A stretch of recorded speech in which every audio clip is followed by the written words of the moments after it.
And 2017, Your Excellency, we managed 7 governors. Where are the 7? Can we see you?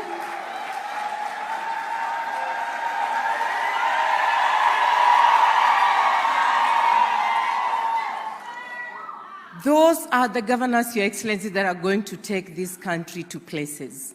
We put together a G7 strategy. G actually just standing for the governors. And in this strategy, we want to galvanize this country so that we see the women leadership bringing in what we desire. Quickly, I'll take just 5 minutes of the time to take you through the rationale of the G7 strategy. We hope that in this, we can enhance the participation and representation of women. Of course, we only have 7. We are aiming at 16 and more. Is that so? Yes. So we have then a strategy here that walks us that journey towards the next election. So we have 4 pillars. And in the first tier, we are seeing that we need to facilitate the retention, re-election, and transition of these women governors to the next level. Now, political figures with national influence of appeal, we can see on the platform there. And in this category, we still do not have a woman. We hope in the next election we will get a woman. Political party leadership and regional kingship is still heavily male-oriented.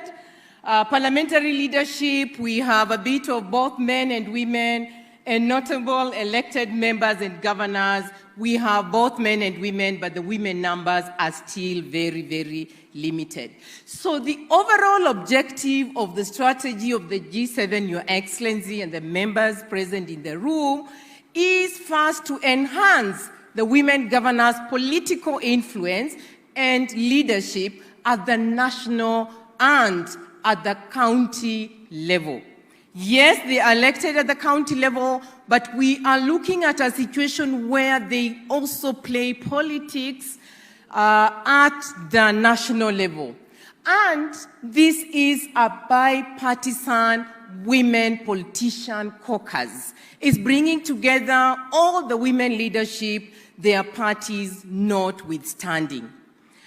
The G7 are standing around those values: collaboration, partnership, integrity, equality, equity, inclusion, innovation, and professionalism. The vision is to have transforming society through visionary leadership to deliver the devolution promise. Of course, we have the devolution promise, and the mission is we're going to model women governors as transformative leaders and champions of inclusive political representation and participation. Your Excellency, members, the motto is women leadership, redefining the devolution agenda. The epitome of devolution we are seeing in the 7 women that are seated before us. Our clarion call is G7 as we have it now to G16 and beyond 16. This strategy has 4 pillars. And the first pillar is socio-economic development. How can we be the champions of ensuring economic development goes side by side with political development? We have the political strategy, and this is where we want to move the women to have more women in the political leadership. Good governance, accountability, and access to justice.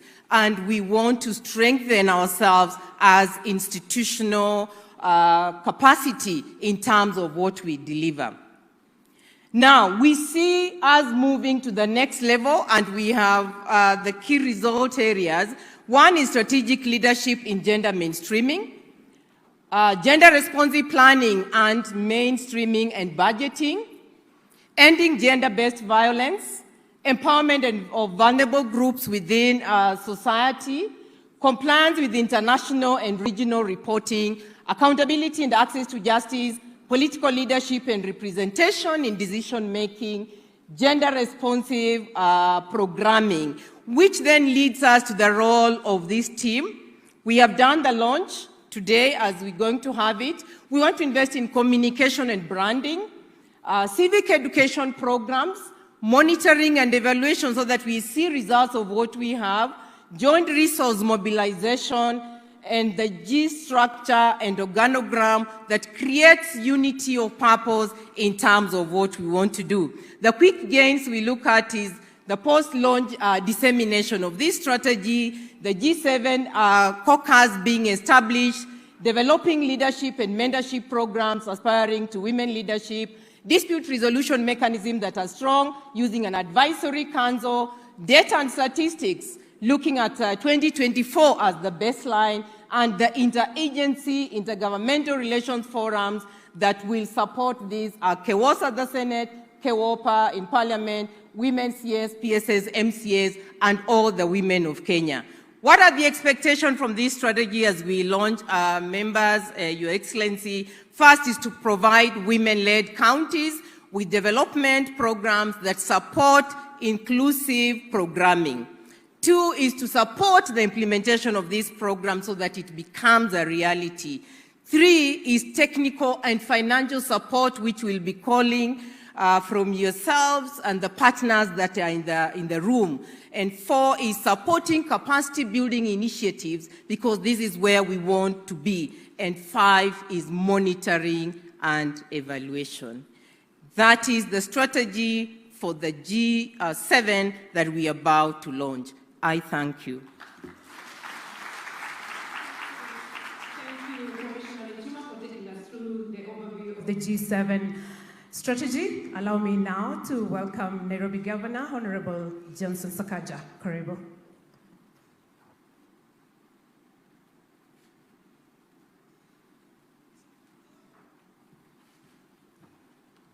Asante sana, Your Excellency, the President of the Republic of Kenya, Excellency Governors and distinguished leaders. Allow me to ride on the protocols already established. Wamama hoye. Wamama hai. Hi, there's a bit more energy in the room. Today is a great day. Wamama hai. Ama nijaribu na wababa. Kuna wababa kadhaa.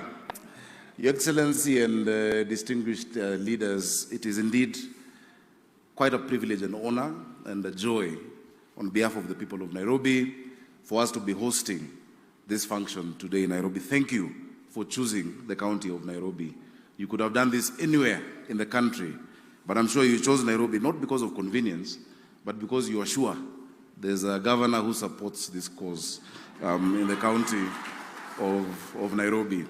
Your Excellency and my colleague governors will tell you, starting with my big sister Anne Waiguru, whom we really look up to. You know, you've shown exemplary leadership, you know, at the Council of Governors, and you've had a long journey with you from when we worked in the National Treasury. Cecily Mbarire, you know, with the indefatigable spirit, you know, a jewel in the east of Mount Kenya. Gladys Wanga, you know, who is setting the pace in many, many respects, being the first woman governor in her region, you know, and we were together in National Assembly and worked even later together. Of course, my sister Susan, former super senator, now super governor, doing amazing in Nakuru. Mheshimiwa Achani, you know, we're proud of you. Being elected in a Muslim, you know, county where previously, you know, religious limitations would not have had you there, and you've set the pace such that we've seen even in Marsabit now they're endorsing a lady to become governor, and you're paving the way for many more. Hongera sana. Of course, the unbeatable, the resilient, the indefatigable Kawira Mwangaza.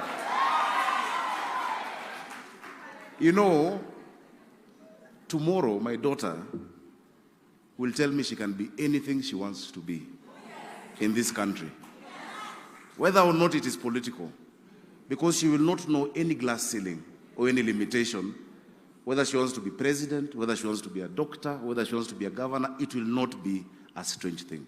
So we must applaud the women who've been there, who've set the pace. Of course, Mama Wetu Charity Ngilu, we recognize you.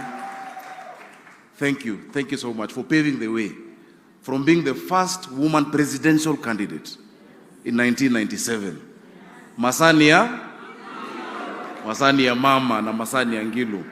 Many times you may not know what your individual actions reflect to people in society, who may never meet you, who may never get a chance to say thank you, but you inspired a generation, and that is why the ladies to your left are where they are today. When President Obama came to Kenya in his second term, he said that when you exclude women from education, from opportunities, and from leadership, then you're only playing with half of the team. And how do you expect to win with only half of the team on the pitch? It is not only absurd, it is dumb. We need to have, and I must say that our claim to democracy as a country is tainted when half of the team is not on the table. I'm very proud that the women of Kenya, in various aspects, have decided to wake up from the slumbers of apathy to the pains and joys of national consciousness, and you've refused to watch your destiny pass you by. Many times, and I will blame us as men, many times, not just in politics, but even in business, but even in the corporate world, we've made it seem that the biggest obstacle for women in excelling and getting to the top is your femininity. And many times we tell you, be like a man. I want to say there's nothing that is farther from the truth. The flavor that women leadership adds is much needed. That beyond numbers and beyond budgets, your compassion sees faces. Your compassion sees people. So please don't try and say that for you to win these seats, mukue kama wanaume, jikaze kama wanaume, hapana, kuwa kama mama. Because ni mama ndo tunahitaji. Nikimalizia kwa sababu wa muda, I am very happy that this G7 strategy is going to be done chronologically, starting with county 1 till 47. So by the time you get to 47, nitakuwa nimemaliza. So mkianza kuongeza idadi ya wamama, tafadhali mwanzie number 1, 2, 3, ndo mmalizie Nairobi. And we will support because, and that's on a light touch, I am a he for she champion. I have been he for she champion since I was a member of the National Assembly when I brought the amendments of what we today have as AGPO, of 30% procurement opportunities for women, for youth, and for persons with disability. I'm proud of that legislation. I was a he for she champion in the Senate, you know, not just legislating, but once, Your Excellency, there was a controversy when I led the Kewopa delegation to the CSW, and I said, issues of gender are not men versus women. You need male champions as well to believe in this agenda. And the minute you get men who believe in this agenda, like my brother Kimani Ichung'wah, who is here as a leader of majority, then you can make them put their money where the mouth is when they go to the floor of parliament, when we're talking about the 2/3 gender rule, and we're talking about all other interventions.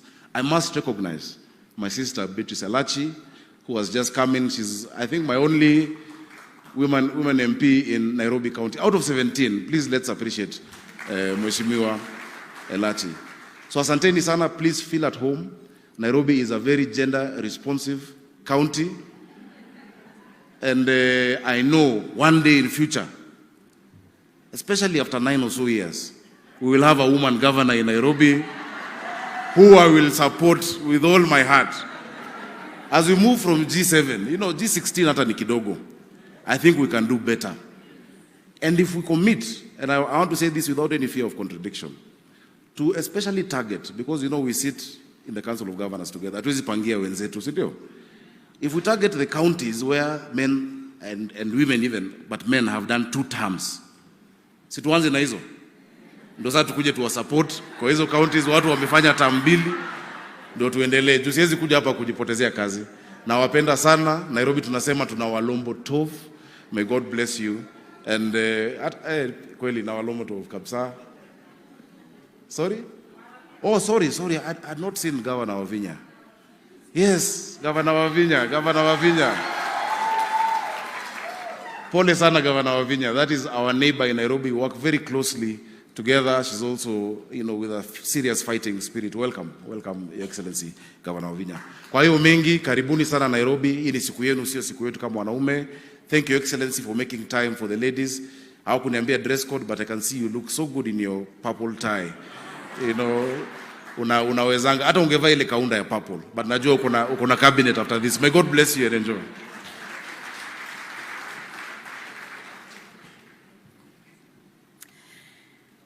Allow me now to welcome Ann Mutavati, Country Representative, UN Women.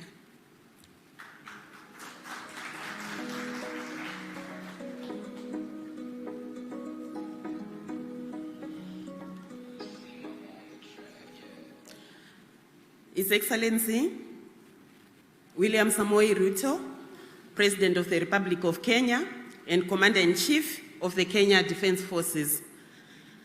Let me also recognize Honorable Aisha Juma Katana, Cabinet Secretary, Gender, Culture, the Arts and Heritage.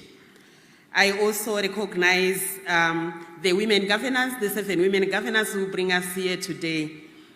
Let me also proceed to stand on the protocol already established. Good morning and happy International Women's Day in advance. It is my honor and pleasure to join all of you today on this occasion as we launch the first ever strategy for women governors in Kenya, popularly known as the G7 strategy that we have heard about today. Congratulations again.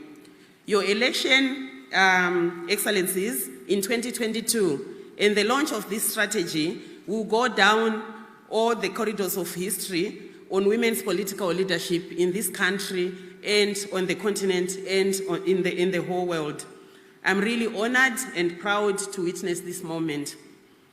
My sisters, yours is an admirable journey of resilience, of courage, and determination. Each one of you weaving your own story in a unique and very special way, defying insurmountable odds that include cultural, social, and religious barriers, even financial barriers, political barriers, to emerge as winners in one of Kenya's most competitive elections to date. Indeed, your election and accession to office has clearly demonstrated why we need to have more women in leadership. Your track records already and exemplary performance in executing your development agenda, as demonstrated in public opinion surveys, has been nothing but commendable. I urge you all to continue with the same momentum to deliver on the devolution promise for the women, girls, men and boys of this country. Further, I call on you to explore opportunities of peer-to-peer learning and experience sharing on transformative leadership and forge a united front to address challenges that face women political leaders today. Now, allow me to take this moment to congratulate the government of Kenya through your leadership, Your Excellency, for renewed efforts to advance women's political leadership and leading by example, by entrusting women with senior positions both in your government and in the ruling party. For example, we acknowledge that Honorable Cecily Mbarire is the chairperson of the UDA party. Yes. We also acknowledge your support to our excellencies, the governors, the 7 governors, and thank you for supporting their cause by being our chief guest today. Most importantly, Your Excellency, we appreciate your leadership and your commitment to the implementation of the not more than 2/3 gender rule in your term. Excellency, thank you very much. As we celebrate the 2024 International Women's Day, the most perfect gift that you can give to the women of this country is to ensure that we legislate for the 2/3 gender bill, yes, which has been elusive for the past 13 years. I reassure you that UN Women's support to this quest, and will continue to work with your very able Cabinet Secretary here, Honorable Aisha Juma, in this and many other interventions to advance gender equality and empowerment of women in this country. As I end, I would like to wish all of us a happy International Women's Day, and hope that we support the women governors as they deliver on the commitment and promise that they are making today. Asanteni sana.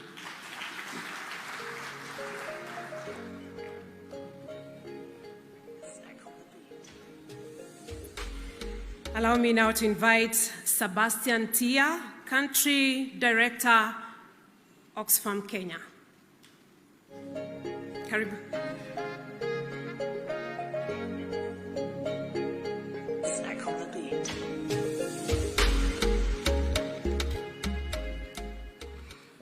Your Excellency, Dr. William Samoei Ruto, the President of the Republic of Kenya, Commander-in-Chief of the Defense Forces, Your Excellency, the Governors, Your Excellency, representatives of the diplomatic missions, Cabinet Secretaries, representatives from the county government, civil society organizations, and private sector, distinguished guests, ladies and gentlemen, good morning. Please accept apologies from the Interim Country Director for Oxfam in Kenya, Sebastian Tia, who would have loved to be with us here today, but he sends his best wishes to the governors for the launch of this strategy. 12 months ago, when we started this journey, in a room with the governors, representatives from the Council of Governors, Oxfam in Kenya and Oxfam US, we had a vision, but we didn't know this vision would be this big.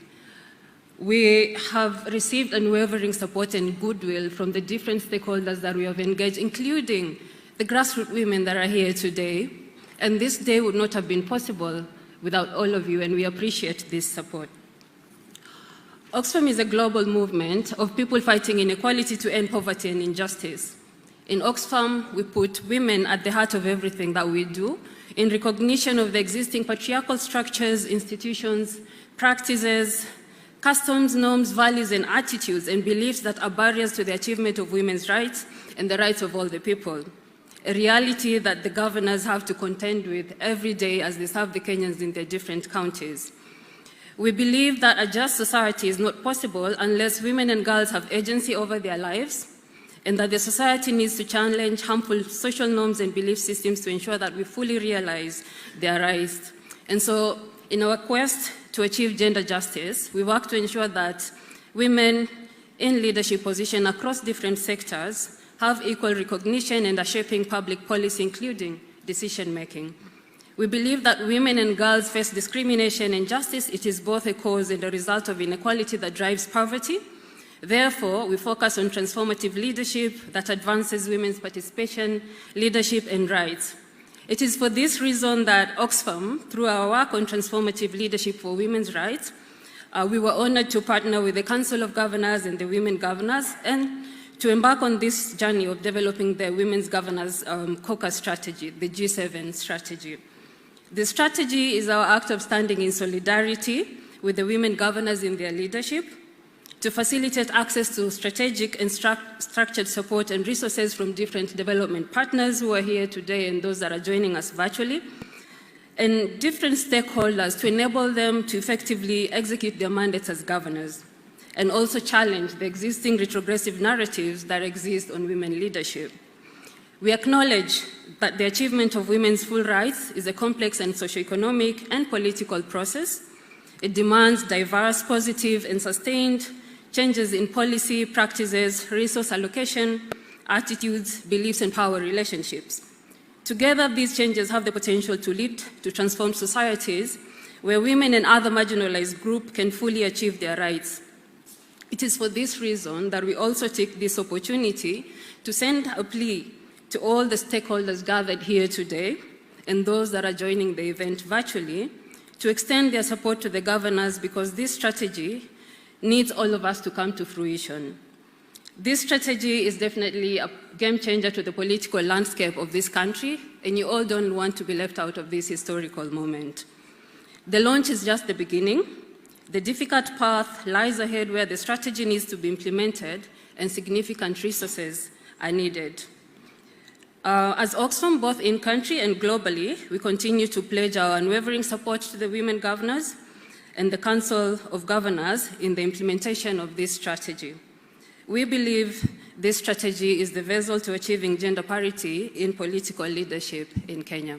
Thank you very much.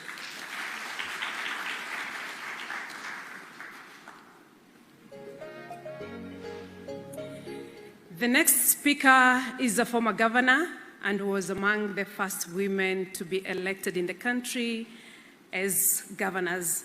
Let's put our hands together and welcome former Kitui Governor, Honorable Charity Ngilu.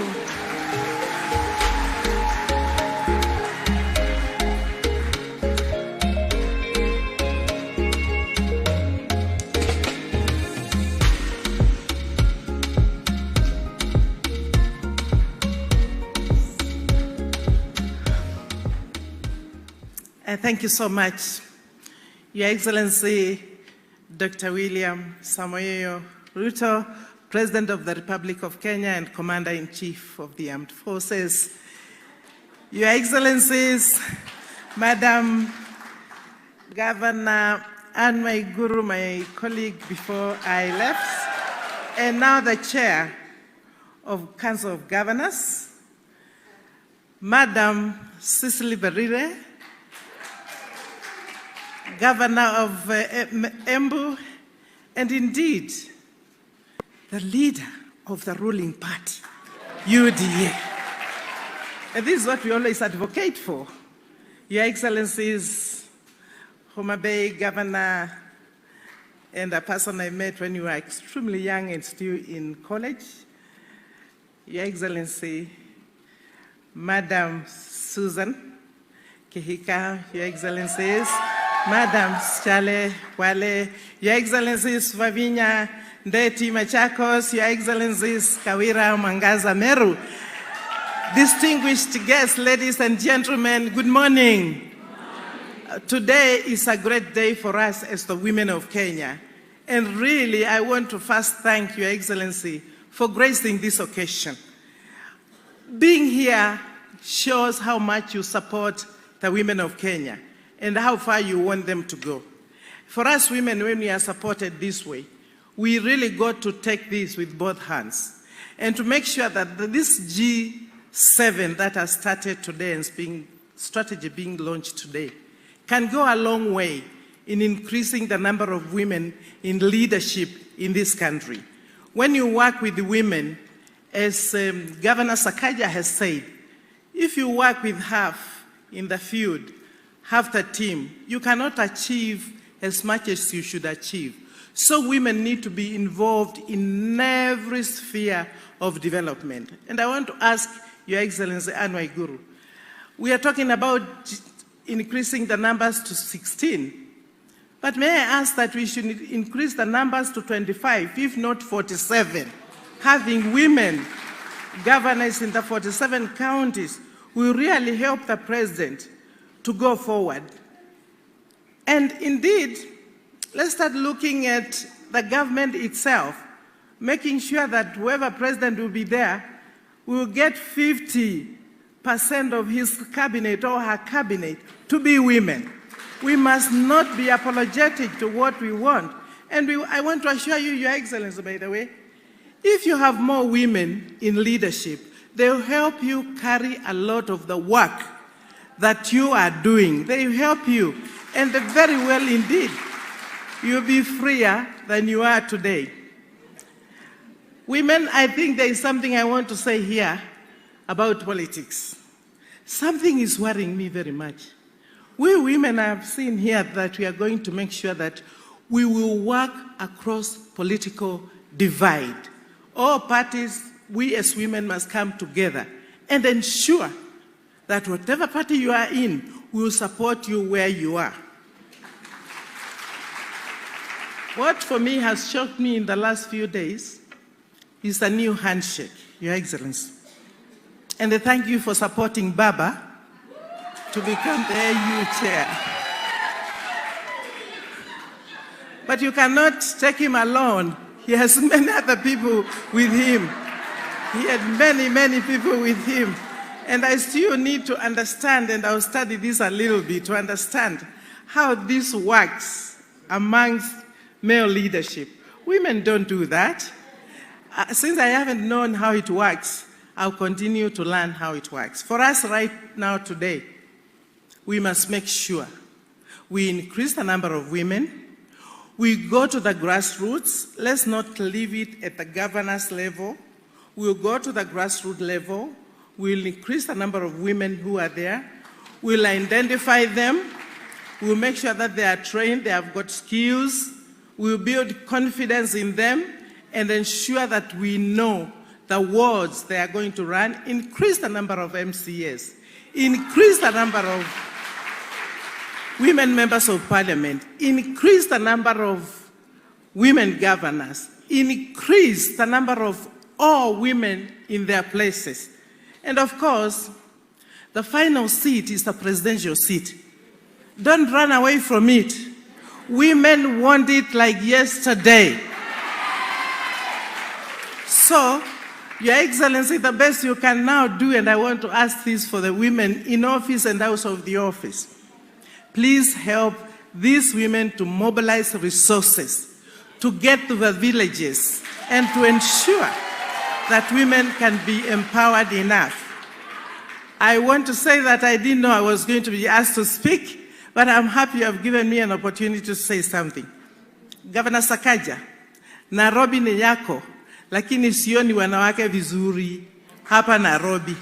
Tafadhali weka wanawake tuwaone. You cannot talk about he for she and we are not seeing it. You must walk the talk. And I'll be on your case.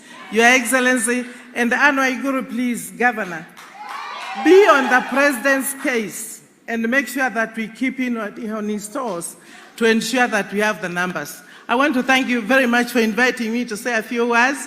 Please, women, young women governors, shine and shine and shine for Kenya. Asante sana. Thank you.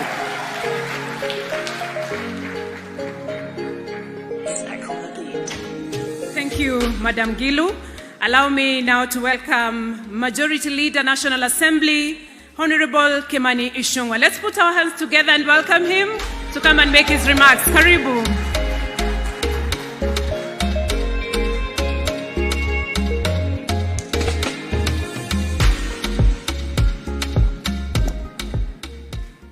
Thank you, Your Excellency, the President, the G7 governors, ladies and the few gentlemen in the room, good morning. Good morning. Your Excellency, it is indeed a great honor to be before such a gracious congregation of very many beautiful ladies, led by these very hardworking, transformative, and visionary governors in the G7 group. Your Excellency, let me begin with a confession, and I know you have also said it.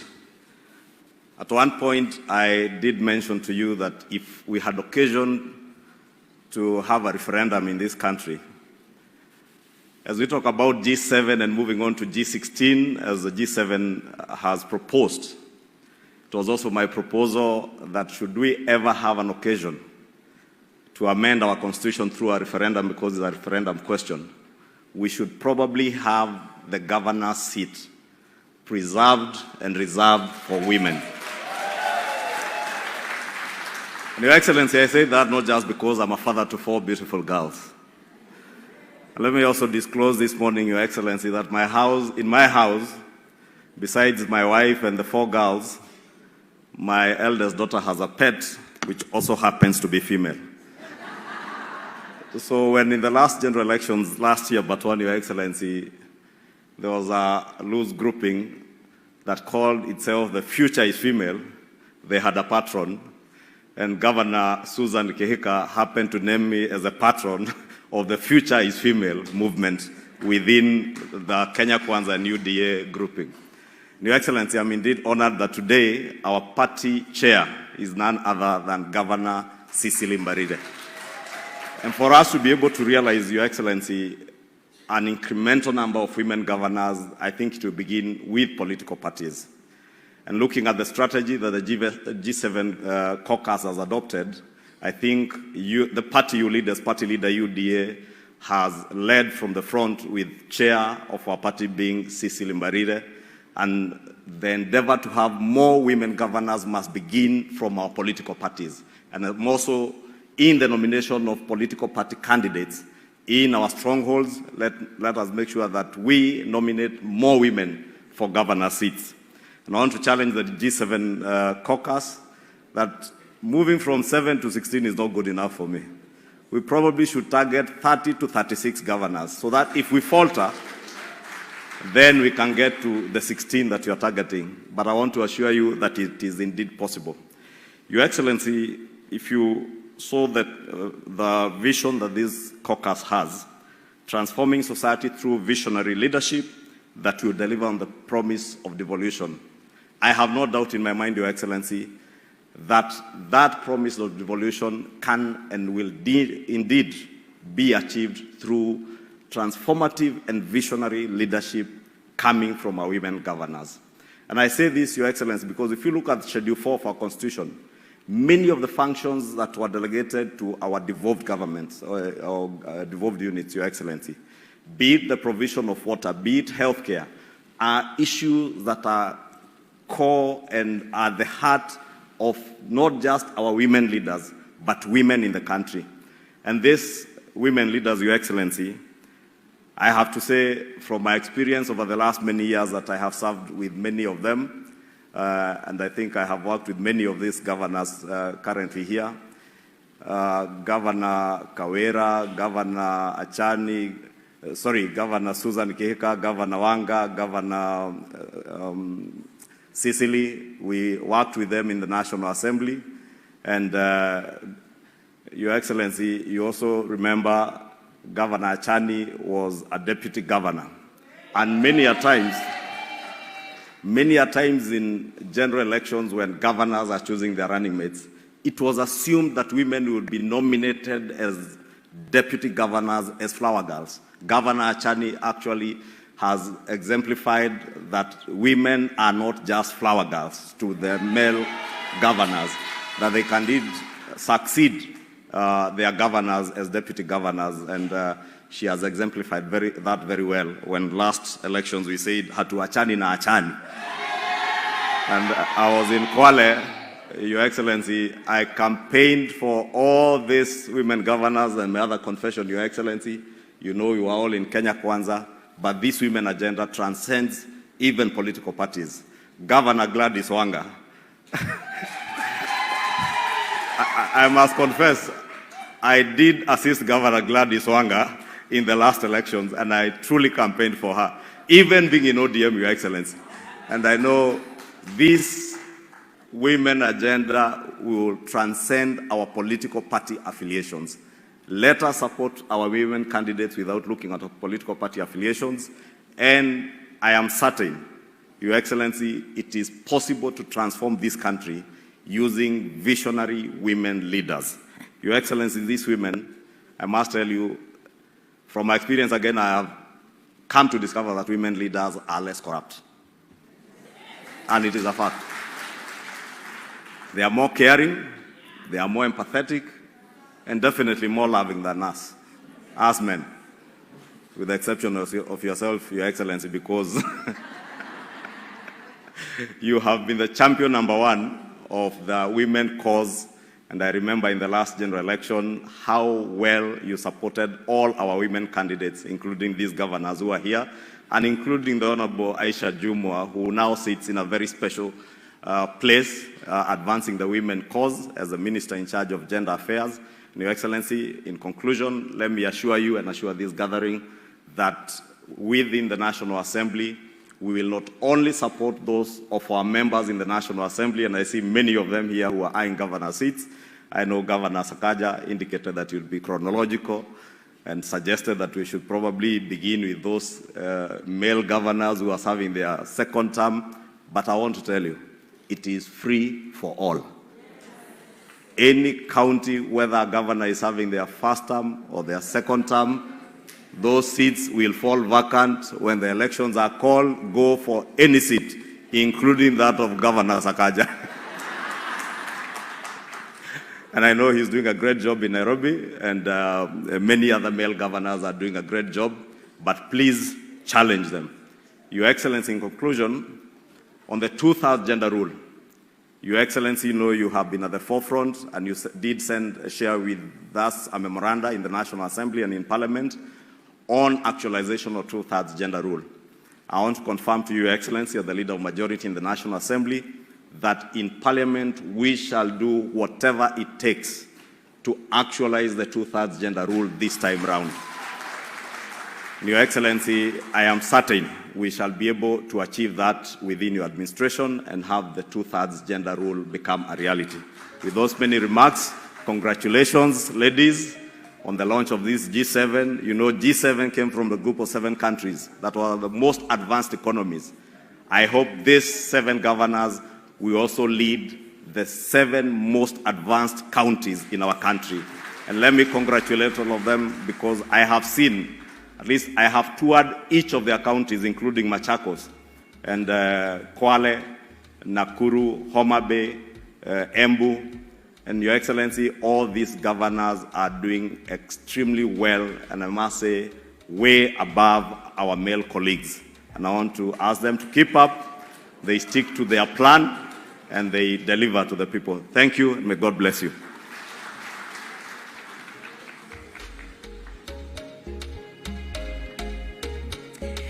It's now my pleasure to invite National Assembly Deputy Speaker Gladys Boschele to say a word. Let's put our hands together and welcome her.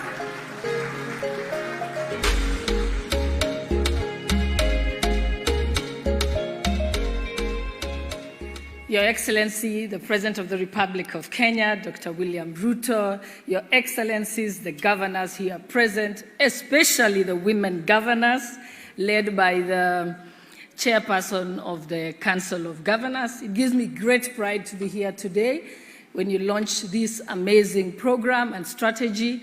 I know I've walked the journey with you and attended a lot of the meetings, and it's very timely because this is a Women's Month this year. And in fact, actually, tomorrow I shall be speaking at Oxford University to celebrate Women's Day, and one of my slides is actually this slide, that I will be explaining about the great work that the women governors have done. You have seen that everyone is speaking about the great work that the women governors have done. And I'm glad that, Your Excellency, you have endorsed the fact that we should reserve the seat of governors for women. I think this country will go great places. Thank you very much, and God bless you. Asante.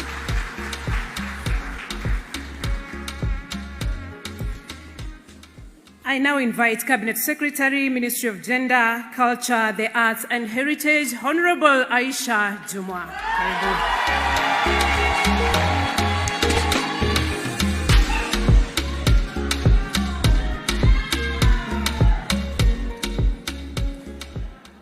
Your Excellency, the President of the Republic of Kenya, Dr. William Samoei Ruto, Your Excellency, the Chairperson of the Council of Governors and the Governor of Kirinyaga County, Honorable Anne Waiguru, Excellencies, the Governors, Honorable Susan Kihika, Honorable Gladys Wanga, Honorable Cecil Mbarire, Honorable Fatuma Achani, Honorable Kawera Mwangaza, Honorable Wavinya Ndeti. Fellow Cabinet Secretaries present, PSS present, members of the Diplomatic Corps present, UN Women Representative in Kenya, Ms. Anne Mutavati, members of the National Assembly and Senate present, distinguished guests, ladies and gentlemen, Good morning. What a morning. I am truly delighted to be part of this historical launch of the G7 Women's Caucus strategy on the eve of the 2024 International Women's Day, whose theme, Invest in Women, Accelerate Progress, is so relevant for today's launch. I want, in a special way, to congratulate you, my sisters, for this noble initiative. You are true trailblazers. Your resilience, passion, focus, and tireless efforts has been inspiring to watch. Your Excellency, Mr. President, sir, I applaud your efforts and commitment towards the inclusion of women in leadership, representation, and decision-making spaces in Kenya. Through your leadership, today, Kenya has the highest number of women governors since the promulgation of the 2010 Constitution. And out of the 7 governors, 4 are from the political party where you serve as the leader. And you are now supporting all without boundaries. This would not have been possible without your unwavering support, Your Excellency. Beyond supporting the women governors to be elected, just last week in Homa Bay County, at the investment conference, you affirmed women governors' leadership as being transformative. And as your Cabinet Secretary for Gender Affairs, I can confirm your commitment to advancing women leadership in Kenya, which inspires hope that under your leadership, Kenya will actually surpass the G7 Caucus aspirations of moving from 7 to 16 women governor in the next election cycle. Further, you have led from the front on the implementation of the not more than 2/3 gender principle. First, through your memo to Parliament, and the second, by ensuring the implementation of the not more than 2/3 gender principle was an integral part of the National Dialogue Committee process.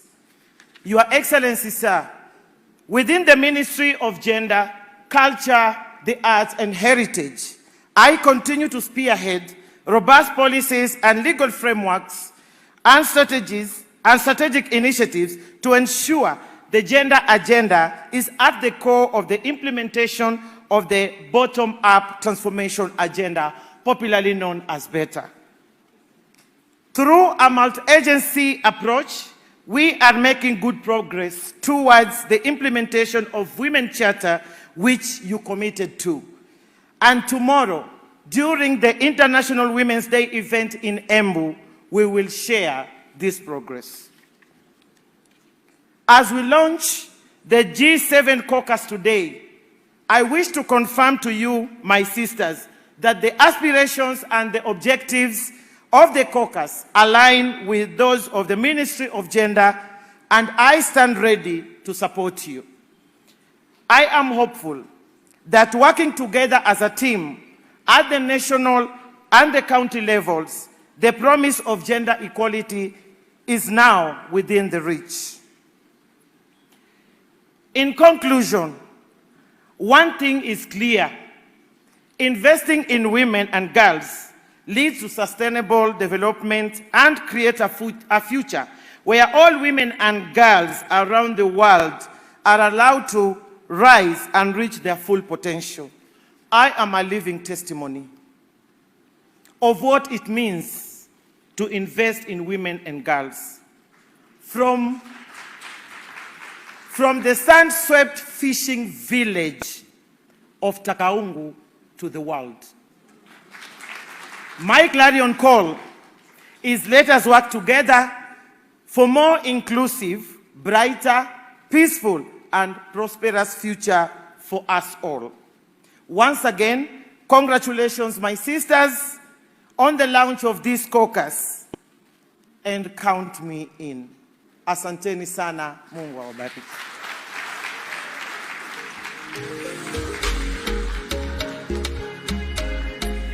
May I now request COG Chair, Madam Anne Waiguru, to make her way to the stage and take over the program. Tumkaribishe kwa makofi.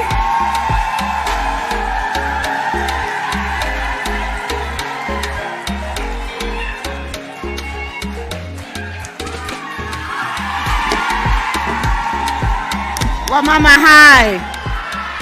Wamama mpo. Your Excellency, the President of the Republic of Kenya,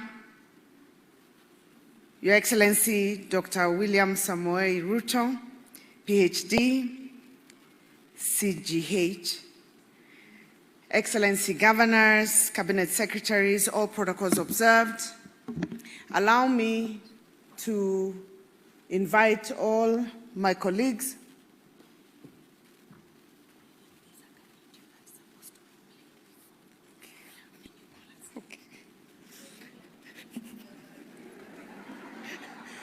Semeni woman power.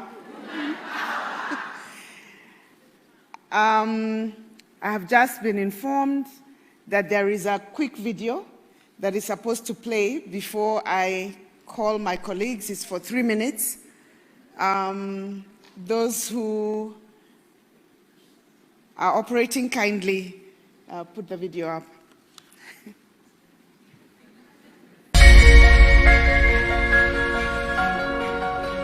The Council of Governors, COG, plays a pivotal role in coordinating, convening and advocating for county governments on issues of common interest, including matters of gender equality and women empowerment in intragovernmental and intergovernmental structures such as the Summit, the Intergovernmental Budget and Economic Council, IBEC, and the Devolution Conference.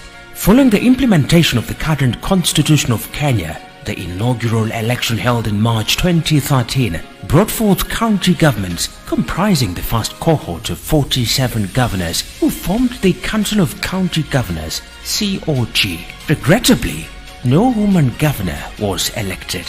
However, there were 9 women deputy governors. Subsequently, during the second round of elections held in 2017, 3 women governors were elected. And in the 2022 general election, this number rose to 7 women governors and 8 female deputy governors. It's really important to have more women at the table, because I feel, or I believe, that there are some aspects or perspectives that women bring that may not necessarily be brought to the table if there are no women at the table. This marked a significant milestone for the Council of Governors with the election of its first female chair, Her Excellency Anne Waiguru, who is now serving a second term.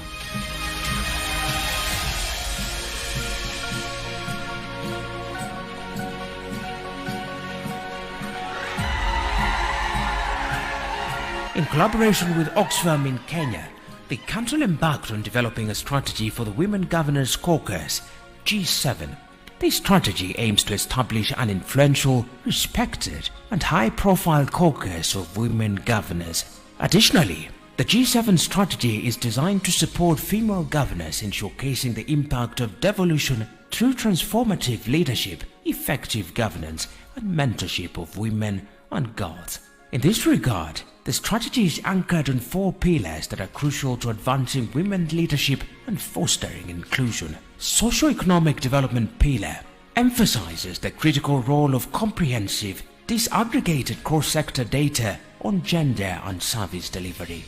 For us as governors and especially female governors, sitting at the decision-making table, we are to move ahead and make sure that we curb the issues of sexual gender-based violence by empowering women. We used to have so many early marriages because the girl child could not be taken to school because of poverty, and even the disabled could not be taken to school because of poverty. Recognizes that good governance is essential for progress, resting on pillars of transparency, participation, and fairness as enshrined in the Kenyan Constitution. In order for you to deliver on your development agenda and on the services that you provide to the people, financial stewardship comes first. You must ensure that the resources that come to the county are well utilized in a transparent way and accountable way that people are able to see value for money. Political strategy. This pillar recognizes that true change does not stop at increased numbers. You see, as a woman, you must have a strategy. You must know how you want to brand yourself so that you can sell yourself to the people. You must have your ideologies and what you believe in, yeah? And then stick to them. It is about creating an environment where women can not only participate, but also have their voices heard, their needs addressed, and their leadership recognized as pivotal to shaping the future of devolution in Kenya. Anytime a woman tries or thinks about joining politics, you must be prepared and be focused, because you will face a lot of challenges, you will face a lot of hurdles. You must be focused. As for me, I was so much focused that even after a lot of hindrances, like impeachments and what have you, I still had a vision and mission about the manifesto and the promises that I made the people of Meru. Institutional strengthening recognizes the necessity of capacity building at all levels for the Women Governors Caucus to fulfill its mandate, including investing in institutional, organizational, and individual staff resources. With regard to engaging in training and capacity building, it's very critical for good governance. If you're going to mentor, or if you're going to transfer skills, if you're going to have efficient and effective institutions, training and capacity building has to be a continuous thing that you do. Additionally, mentorship is highlighted as a key strategic imperative for the development, progression, and empowerment of women leaders. Transformation is a powerful word. It's not change. You can change without discomfort. But when you want to do transformation, there will be resistance, there will be discomfort, there will be, people refusing, and you need courage to transform. And what is needed in our country is really transformation, where people can't recognize what they left. As the G7 strategy unfolds, the journey towards gender equality in governance is ignited. A new chapter in Kenya's political narrative, one where women's voices are heard, their contributions valued, and their leadership celebrated. G7!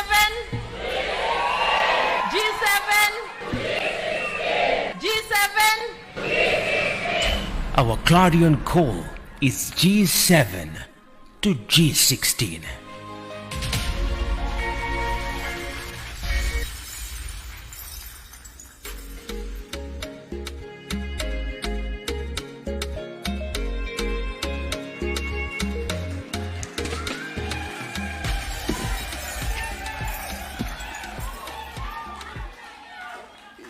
Your Excellency, we have just looked at that video, and we know that the people preparing it are planning to take it to CSW.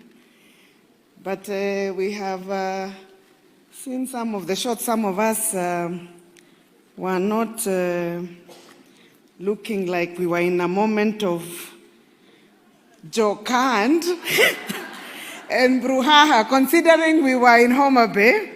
So we are going to be requesting that video be redone just a little bit when we look a little bit more vibrant.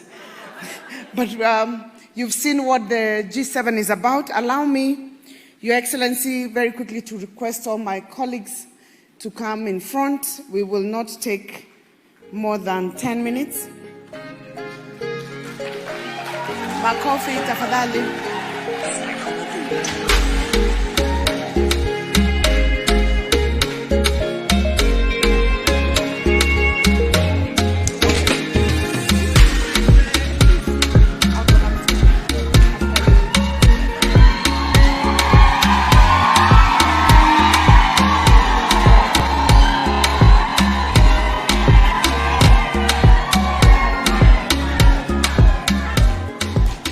Your Excellency, I will request my colleagues to each speak for a minute. We've all agreed that we'll be very brief, so I will not be introducing them. I'll just move to the end and come back to make my welcoming remarks. Thank you. Thank you very much, Your Excellency, the President, and my colleague governors, and really standing on all existing protocol. I see members of Kewopa here, and tunashukuru sana.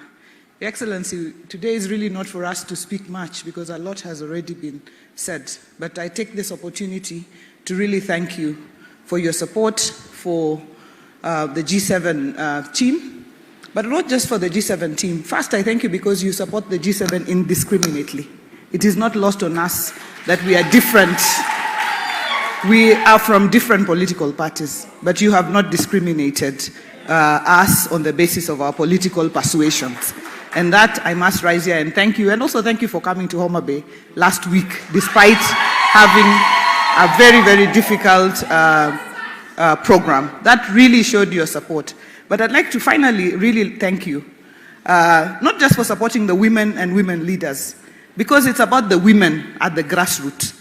And the way you have moved to support the women at the grassroots, wale wadogo sana. And to speak from Homa Bay's perspective, you're doing markets, 6 ESP markets, a fish market for women who have been selling fish on the ground and are now going to sell in a place that looks like a city. Your Excellency, you've seen what the lakefront in Homa Bay now looks like. Hizo picha ni za Homa Bay, by the way. Hizo mnaona hapo zikikaa mzuri. It's because of our partnership and for your support for devolution. So tushikane, tusonge mbele pamoja, and we want to also let our people know that as women governors, we are making a commitment. And that is why institutional strengthening, transparency and accountability and governance are also very key pillars of our strategy. We don't want to be the ones to let the country down by people pointing at us and saying, look, see how women are corrupt or are doing this. We are doing our best to ensure that we are standing on strong governance structures so that we can be the shining example. Mheshimiwa Ishungu, asante sana for your support and for coming out clearly. Na boss pia amefuatilia hiyo njia. Hii kiti ya governor, apart from ya Sakaja mwenye ako hapa, zote zikuwe za kina mama. Asante sana and God bless you. I have a message which I will read later from Honorable Dr. Phoebe Mugasio, who was among our trailblazers. She was invited. I will read her message later when there is a bit more time. Asante. Your Excellency, the President of the Republic of Kenya, all protocols observed. Kina mama hai. Kina mama hai. God is good and all the time. I'm really excited to be here this morning, and I want to thank His Excellency the President for gracing this occasion. Your presence is a sign that you truly believe in the leadership of women. And let me say that the dream that it is possible started in 2017 when we got the first 3 female governors elected.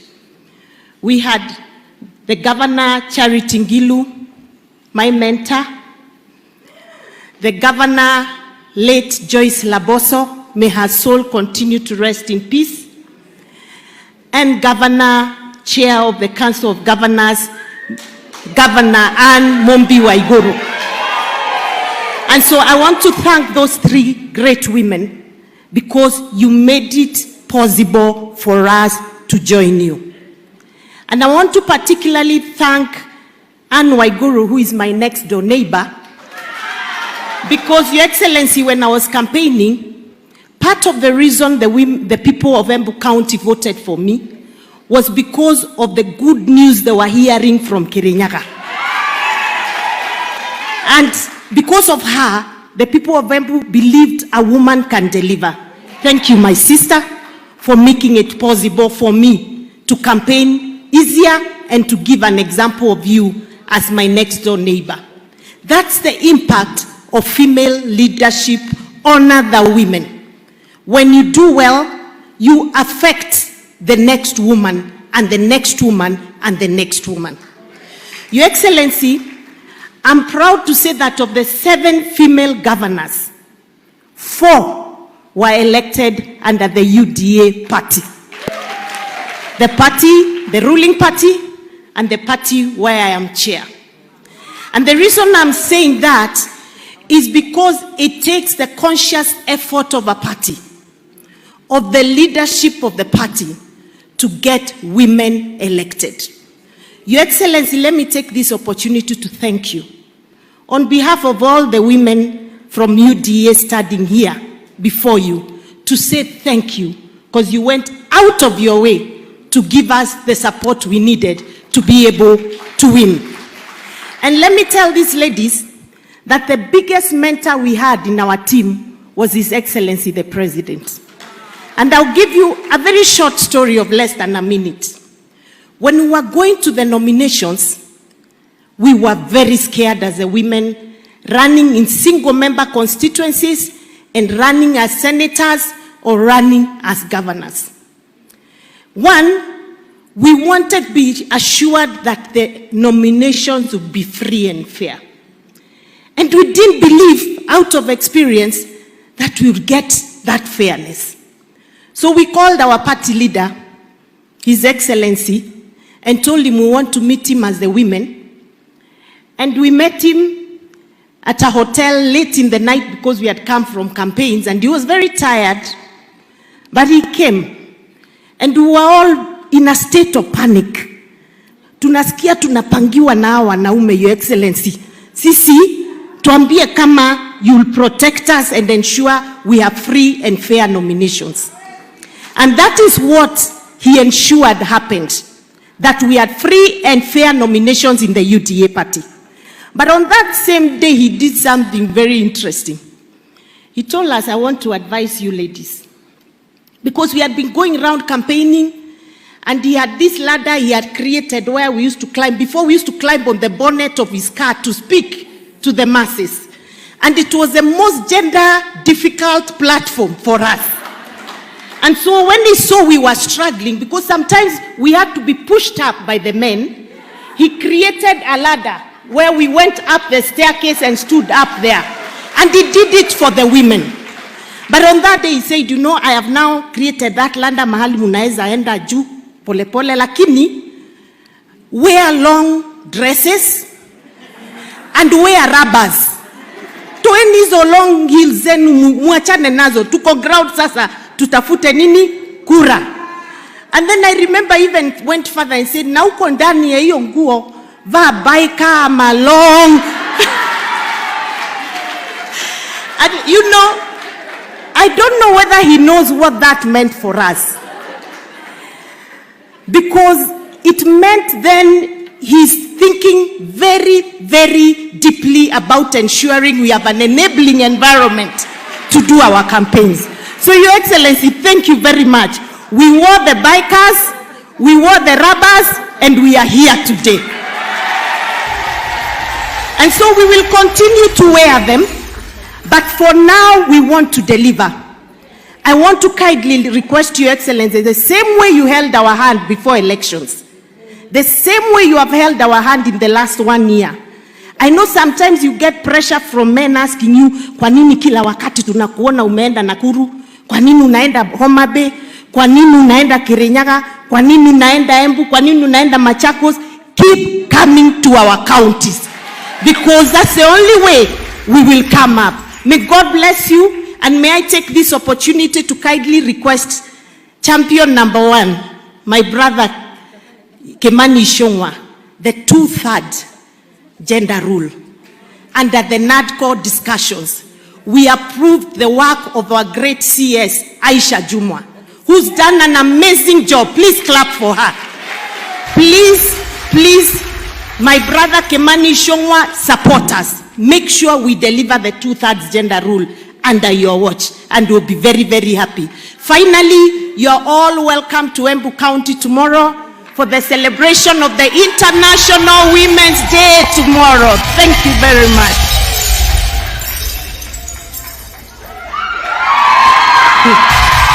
God is good. God is good. And all the time. Wamama high. That's a bit low. Wamama high. Your Excellency, I'm really so excited to be here this morning. And for me today, I'll just speak a little bit about how when we have somebody like His Excellency, who is the party leader, who is a party leader and now the president, obviously, but back then when we were running, who was our leader, who supports truly, not just in word, but in action, what that means in making sure that more women get elected, more women get nominated, more women are appointed to different positions, because that's the only way that we can have many numbers and eventually get to the top. Very quick story, Your Excellency, let me tell them. His Excellency was that one big brother, like you had say to us. So some of us woke up and decided we wanted to run for governor. At the time, other than my very good supporting cast here, Kimani Ishongo and others, many people look at you, and you know, I tell these colleagues of mine, my sisters here, I say, you know, for me, people look at me, they're like, she's a small girl, you know. You get, you know, so sometimes, you know, let me tell you an example. There's a time when I first started into politics, I've always been small by nature. And then I wanted to run for MP. And my dear mother gave me her driver to take me because I was new in the country and I didn't quite know the boundaries. So I walk with this driver, he's big and me, I'm small, and we walk into a room and everybody say, Mheshimiwa, Mheshimiwa, to my driver now. I mean, so it's always been that kind of thing. But this is what I wanted to say when I say that. His Excellency the President made sure that he wanted to really help us until we got to the finishing line. So every month or so, we would do polling, Your Excellency. Let me just reveal that a bit, so they know what it takes. We would do polling in our areas, and you would have your numbers projected, how you are doing, and we are in a room full of people. You know, where people sometimes look, everybody looks down, they don't want to look at your face, because now you're trailing this week. And one day, His Excellency told me, Susan, I don't want to see you in Nairobi again. Go to the ground and live there. And he told me, you buy rubbers, and if you don't know where to buy rubbers, I will buy for you.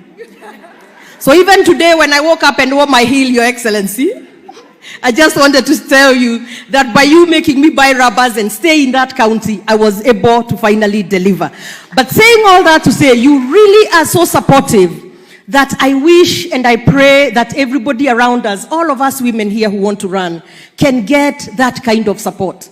And I want to say that we, even as we begin this G7 and now to G24, and I'll reverse myself there on the G16, I pray that for you sisters, whose hands you want held, that we shall be up to this task as we work hard at retaining our seats, because we also can't increase by reducing our numbers, other than our governor here who will go a bit further up because she's a second termer. I just want to tell you, my sisters like Mokami who are here, Haika, you know your governor is a second term governor. Haika, wale wote wanataka kusimama. Ni wengine wangapi before I get beat up? There are many, they are there, over there, my sister there, deputy governor now. So there are so many. So we want to tell you that here you have a sisterhood. People who have been through what you will go through, because it's not easy. It is, by the way, when we say the president has really been there for us, Your Excellency, allow me just to embarrass myself a bit here today. Many times we would go, personally, you know, you see me as a strong woman, but I cry a lot. I think, Anne, you also do too. There's a few of us who cry often. So every time we have issues, we go to the boy, you know, he doesn't know how to deal with us when we are crying. So he just helps us. And what I'm trying to say is, do not be embarrassed to be a woman, because that is who you are. Don't tell yourself that you have to be this hard man. Like my brother Sakaja said, be yourself, be authentic, and once you get the position, do not forget that the reason God put us here, because I believe, it is so that we can take care of those women in Mashinani. especially, so that we can make sure, so we can take care of those girls who don't go to school, or those who get impregnated when in school, and those who are not able to access health care, and those women who need water. And thank you, Your Excellency, for the markets that you have brought. For me, I'm so excited because we campaigned saying that our women will be able to do their jobs in an environment that has dignity. Now we can have markets that have water, that have lighting, that have toilets, that have lockers, and that is because of you, Your Excellency. So for us women, as I finish, we are very clear, we must deliver so that we can make sure we don't knock the ladder down, but instead lift others to come join us at the G24. So now as I finish, because I did start a very small tagline there, let me redo it. So when I say G7, it's G24. Sawa. G7 to G24, sorry. So G7 to higher, 1, 2, 3. G7 to G24. Thank you all so much. Thank you, Your Excellency. Thank you, everybody. And thank you for the support. We appreciate it.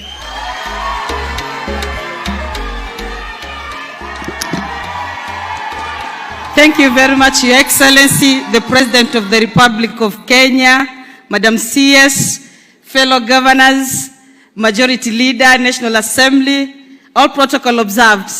Good morning.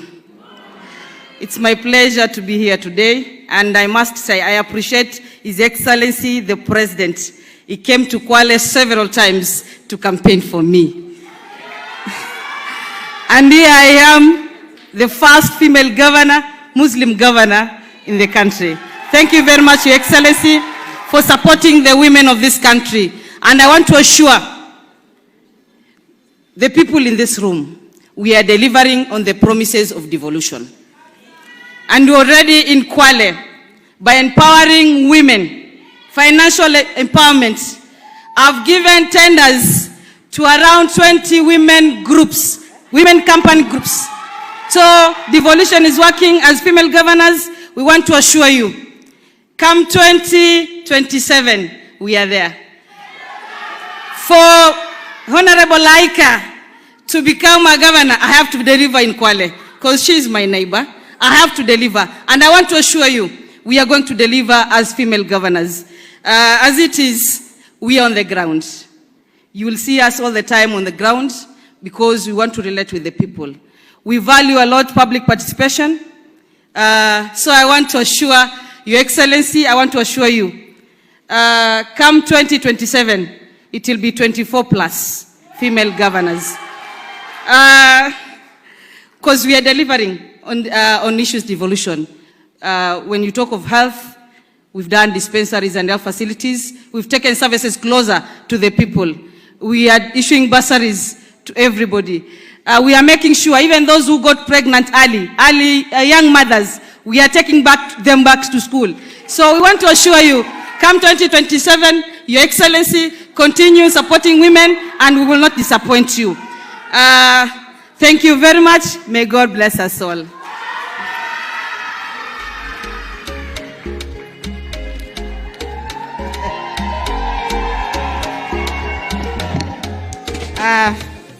Your Excellency, the President of the Republic of Kenya, William Samoei Ruto, my fellow governors,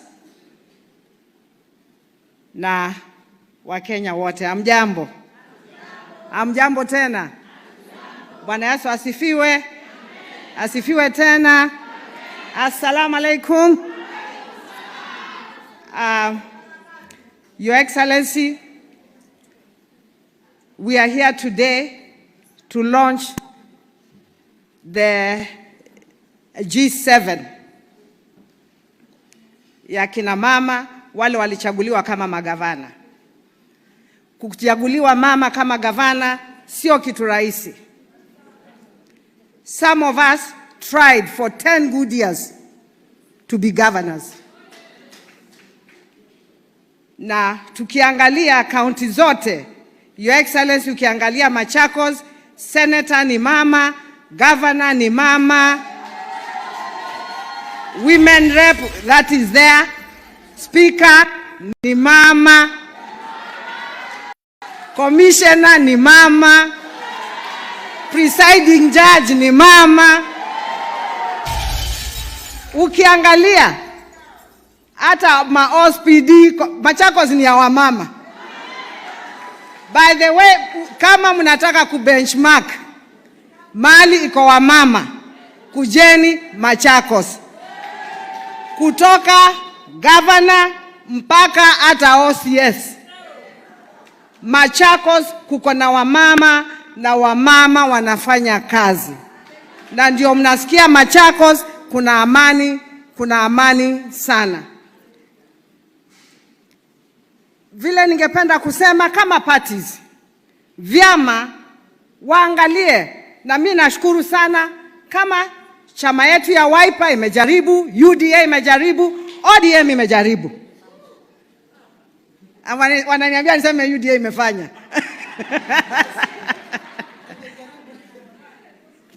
Kile tungeomba sasa ni kuleta wakina mama katika vyama na kuwapatia vyo katika vyama. Mnajua mkitupatia kazi sisi kama kina mama, as we are always there to deliver. Kwa sababu ile kazi tuko nayo, sisi ni kazi ya kufanyia wa Kenya na ile ingine ni kazi ya nyumbani kwetu. Sisi hatuna mambo mingi. Kazi ni mbili, kwa hivyo wakina mama wakisapotiwa tutaweza kuendelea vizuri. And we will support women empowerment in economics, social and political sphere. Na tukifanya hivyo sisi wote pamoja tutaweza kuendelea. We will also, we as G7 and even our political parties and our president here, we will promote policies that will drive women inclusion in business, education, and leadership education. We are not just looking at politics. We have to look at business, education, and leadership opportunities. Tukiweka kina mama kwa hiyo mikakati yote tutaweza kuendelea vizuri. Na nimalizie na kusema, never apologize for being a woman. And a powerful woman. Each time a woman stands up for herself, she stands up for all the women. Embrace confidence whenever you go. A confident woman is a beautiful woman. Asante sana, Mheshimiwa Rais. Nikimalizia, you know we have unfinished business with you in Machakos. We have unfinished business and we have to deal with that business. Ndio Kenya iweze kufanya nini? Kusonga. Asanteni sana, Mwenyezi Mungu awabariki.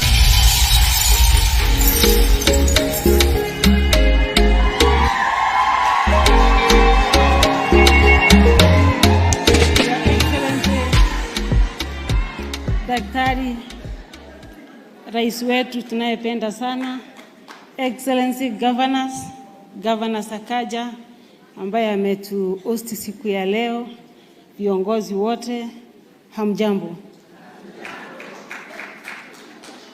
Your Excellency, kwa hawa mama wote ambao unaona hapa mbele, I'm the only governor ambaye alipewa nafasi ya uongozi akiwa independent candidate.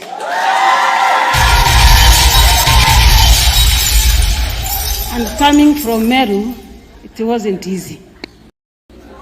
It wasn't easy. Napenda kukushukuru sana rais wetu. When you came to Meru to campaign for your UDA candidate, because you have a soft spot kwa wamama, au kunigonga.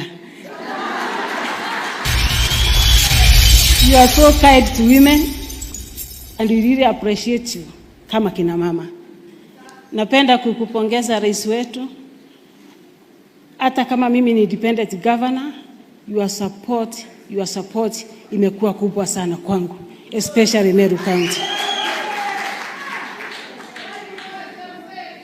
Governor ni mama, as they say, uko Meru, tumeona mambo mengi. And that's why I want to encourage every lady here, ama mama ambaye anataka kutafuta uongozi, the journey is not so easy. It's not so easy. Lazima uwe prepared psychologically, lazima prepare your family, because the journey is a bit tough. For me as a governor in Meru, Rais, nakushukuru kwa sababu ya maombi yako ambayo umeniombea. You know I've been impeached thrice, mara 3. Mara ya kwanza koti kakataa na mimi. Mara ya pili Senate ikanirudisha nyumbani. Mara ya 3 Senate ikanirudisha nyumbani. Na kwa hiyo safari yote Rais umekuwa ukiniombea.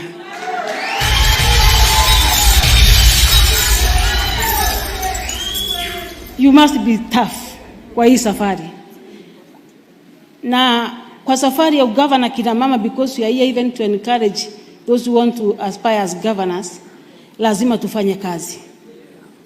Lazima tufanye kazi. Na kazi ndio imenisaidia mimi kama mama kutoka Meru nipewe nafasi ya uongozi. Nataka kuambia kina mama siku ya leo, because we started a journey from G7 to over G24, that we must work hard and at the same time tuangaze kazi ambazo tunafanya mashinani. We cannot be given positions just for the sake of, because we are women. Lazima tufanye kazi na kazi ionekane.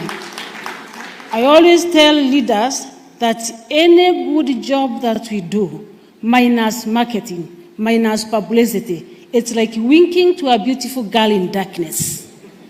So we must work hard na tuangaze ile kazi yote tunafanya, watu watujue kama kina mama na watupee nafasi ya uongozi. I wish you well kina mama wote. Asante Rais kwa sababu ya nafasi ya kutupatia nafasi ya kuonekana Kenya mzima ya kwamba kina mama wanaweza. God bless you, God bless you, God bless you. Thank you very much. I may now request my colleagues to take their seats. Makofi kwao tafadhali.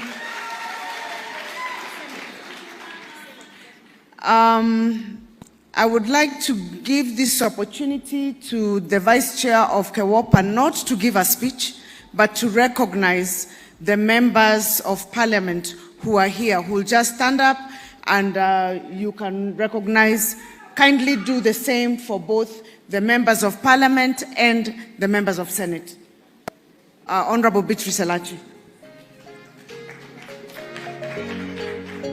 Thank you, Your Excellency.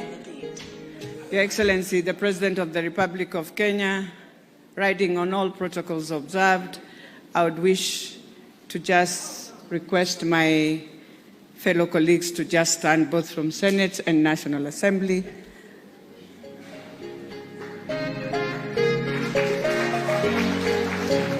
So I'll start from behind there. I can see our sister nominated in the National Assembly, Irene Mayaka. I can see my woman rep from West Pokot. I can see Senator Miraj.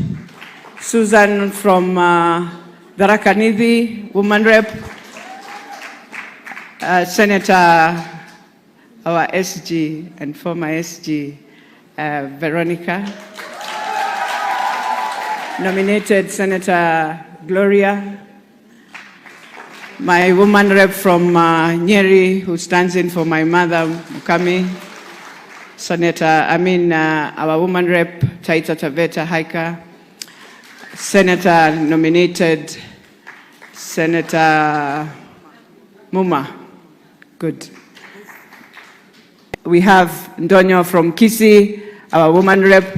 We have our Commissioner, Mishi, and I think that is the team that has joined us. Oh yes, the woman rep of Nyamira, Jerusha.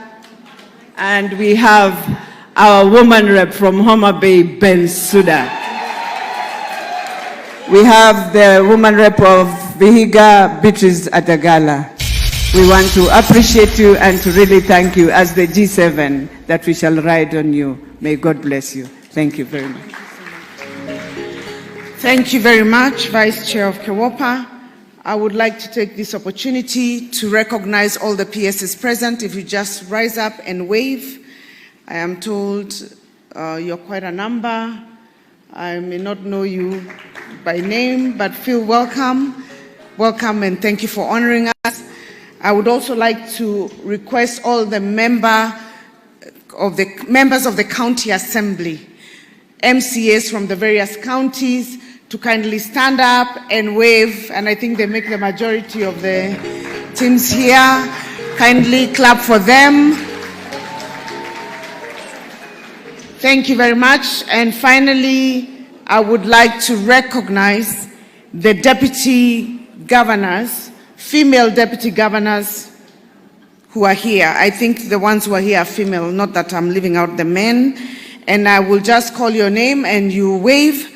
Her Excellency Dr. Yulita Mitei from Nandi, Excellency Lucy Mulili from Makueni, Excellency Jennifer Mbatiani from Bungoma, Excellency Christine Kilalo, Taita Taveta, Excellency Philomena Kapkori, Trans Nzoia, Excellency Professor Grace Cheserek, Elgeyo Marakwet, Excellency Flora Chibule, Kilifi,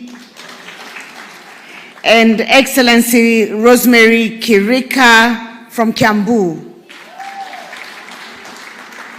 We recognize you and feel at home, and thank you for coming. Your Excellency, I know time is gone, and I will be very brief. Excellency Governors, Cabinet Secretaries, Ambassadors, Honorable Members of Parliament, Majority Leader of Parliament, members of the Diplomatic Corps, private sector, civil society, all the distinguished guests, ladies and gentlemen, good morning again. Good morning. Last week in Homa Bay, I shared a quote from the Luo community that said, "Arung dako kileng," which meant a woman's throw never misses its target. And today, as women governors, the women parliamentarians and MCAs in this room, and all the leaders, we promise not to miss this throw for the Kenyan women. Welcome to the G7 strategy launch. We're here to revolutionize women political participation in leadership in Kenya. I am elated and eager to contribute to this historic journey that will inspire many women in Kenya to offer themselves to compete and take up leadership positions at the highest levels possible. Ladies and gentlemen, gender equality and women's empowerment is both a moral cause and an economic necessity. Women's active participation in public and political platforms builds resilient democracies, ensures political stability, promotes sustainable development, and will achieve the desired economic progress. Let us journey back together to 2013, when not a single female governor was elected in that election. A marginal improvement was recorded in 2017, where 3 women were elected as governors. We unfortunately lost one of our sisters, the indomitable Her Excellency, the late Dr. Joyce Laboso. May her soul continue resting in peace. And at this moment, I would like us to bow down and take a moment of silence in her honor.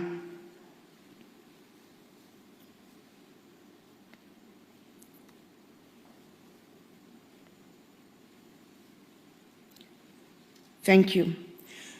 Today, the G7 reflects progress in women's political leadership as CEOs of county governments. Ladies and gentlemen, the G7 strategy is designed to accelerate equal and inclusive representation in decision-making and to model efficiency and accountable governance, as my colleagues have said. The strategy aims to showcase the transformative leadership we strive to deliver on the promise of devolution, while serving as a positive example to younger women or older women seeking access to leadership.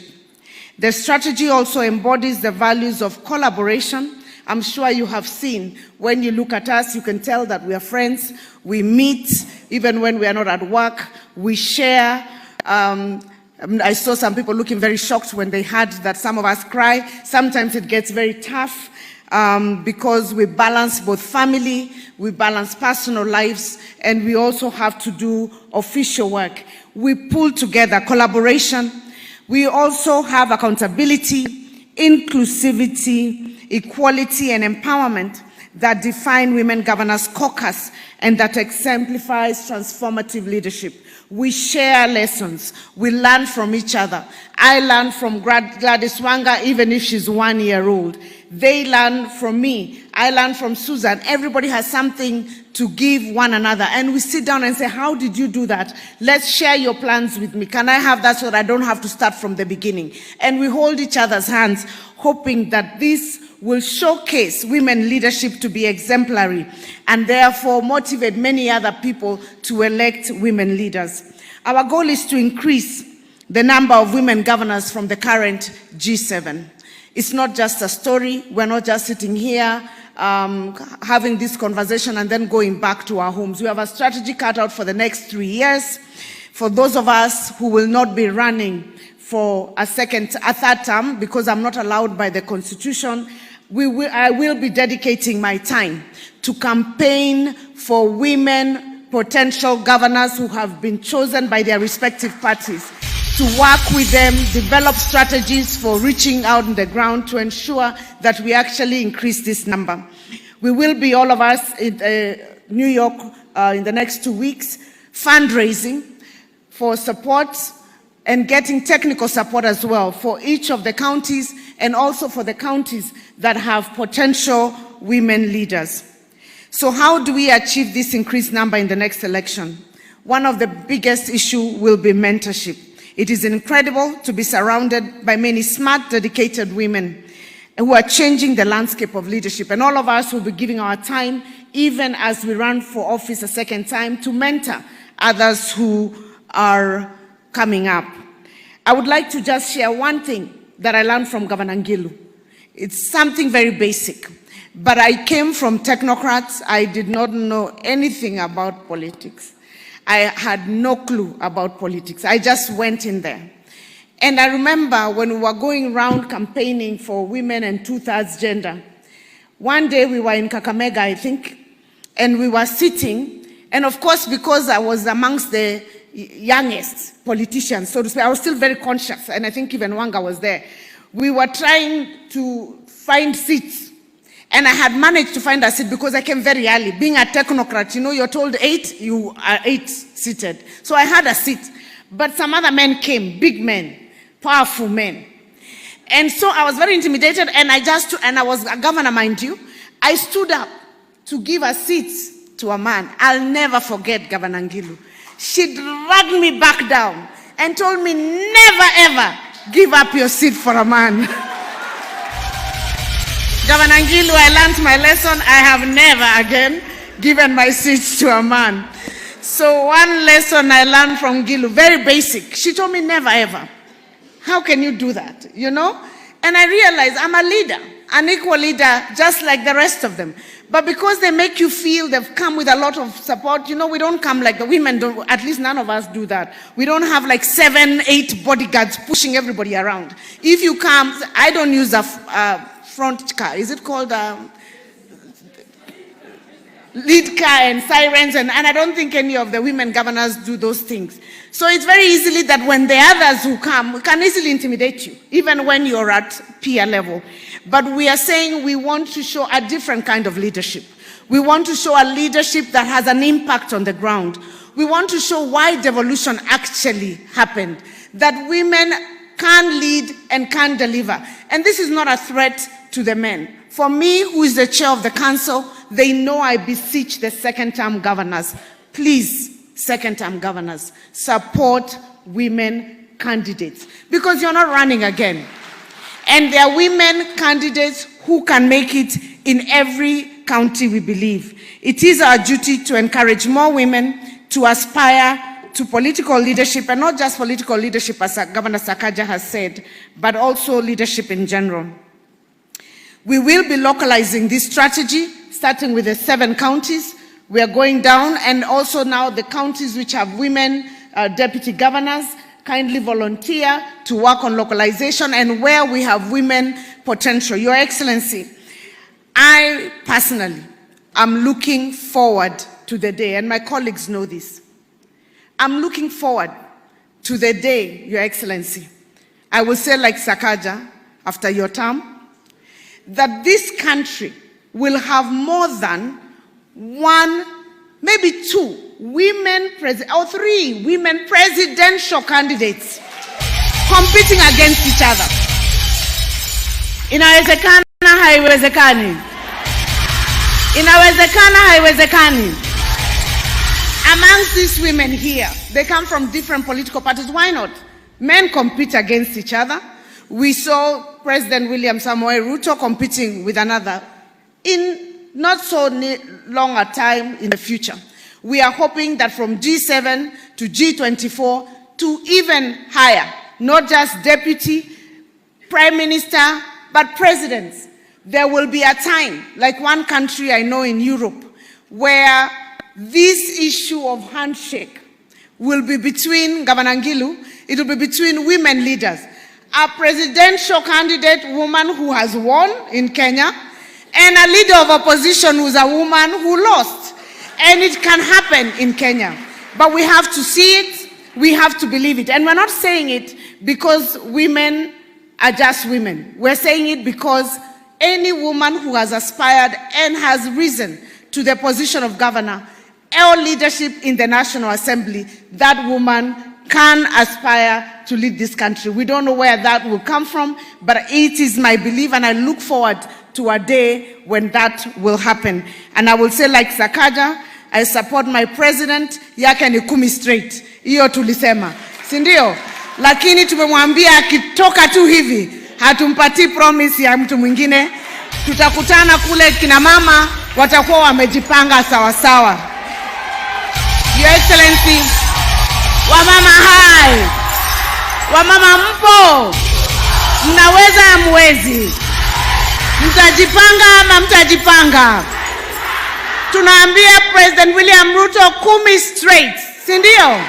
Hiyo hatuongei. Lakini tukitoka tu hivi, Your Excellency, tafadhali hivyo umetushikilia mkono, we are looking up to you. We are hoping that up there shall be competition. Many of these women will present themselves, and may the best woman at that time win. Your Excellency, ladies and gentlemen, as I conclude, I leave you with the contemplative words of trailblazer Margaret Mead. She said this. She said, "Never doubt that a small group of thoughtful, committed citizens can change the world. Never doubt.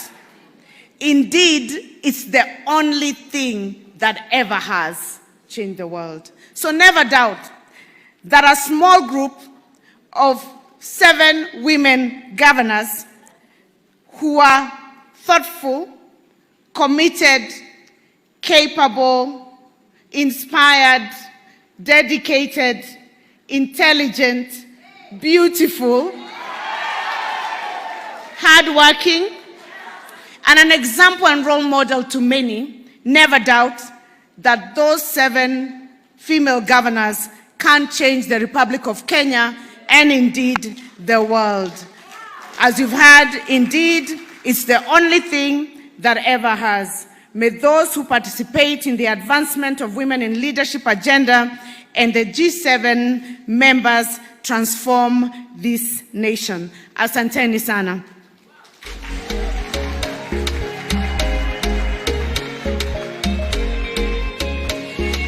And now, it is my singular duty and honor to invite our role model, our president, our party leader for those of us who are in UDA, His Excellency William Samoei Ruto, PhD, to address this gathering.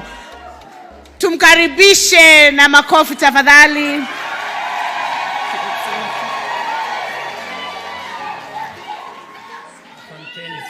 Tafadhali tuketi. Asanteni sana. Thank you very much. Thank you very much. Your Excellencies, governors who are present here, led by the Chair of the Council of Governors, Madam Anne Waiguru, CS Aisha Jumwa, Principal Secretaries present here, and women leaders, good morning. Hamjambo. It is a wonderful morning for us, and for me specifically, to be here this morning to participate in this very important event.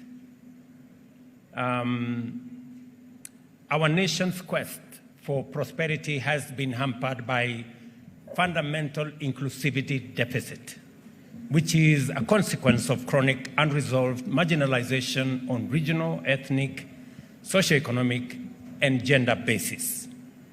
We have resolved as a people to implement a bottom-up economic transformation agenda, not only to address these shortcomings, but also to build a nationwide, all of society, multidisciplinary, multi-sectoral, grassroots to capital coalition of Kenya's women and men, both young and old, and of all walks of life, to make up for lost time and to deliver shared prosperity within our generation. And that is why I purposely came for this event, because it speaks to the heart of what we need to do together as a people.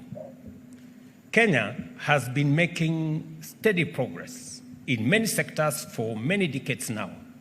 However, the rate of progress has always remained behind the levels of poverty and inequality, making sustainable development and inclusive growth an elusive target for the majority.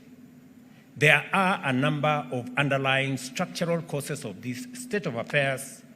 The least appreciated of these structural hindrances is almost the most obvious. As a nation, we do not have all hands on deck, and for 6 decades have locked a significant part of our population from contributing to and benefiting from economic growth and national development. As a result, the opportunities we have denied ourselves are vast. The cost of this persistent and systemic omission is huge, and the negative impact on the people, especially the most vulnerable, is immense. It is clear that a truly inclusive economy would be at least twice as productive, meaning that we would have exceeded our most ambitious development projections long time ago. We can accelerate our progress to become an industrialized, high-income economy by radically enhancing the inclusion and participation of women in leadership.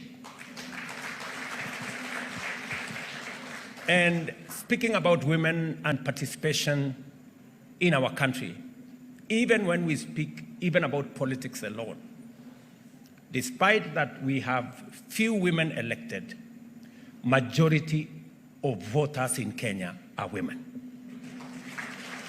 So there is no doubt as to whether women participate in politics or not, because they do.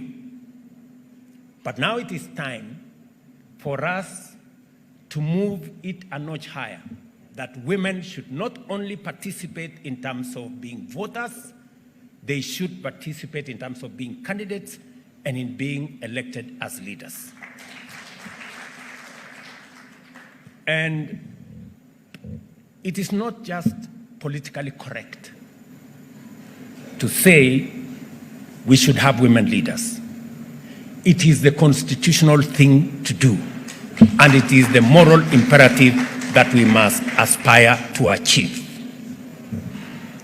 And therefore, when I was requested by these great ladies to participate in this launch of G7, the great 7 women governor leaders in Kenya, I thought it was a good place for me to come and ask us as a nation to recognize the participation of women. And none of us, no man, however prejudiced they are, did not come from a womb of a mother.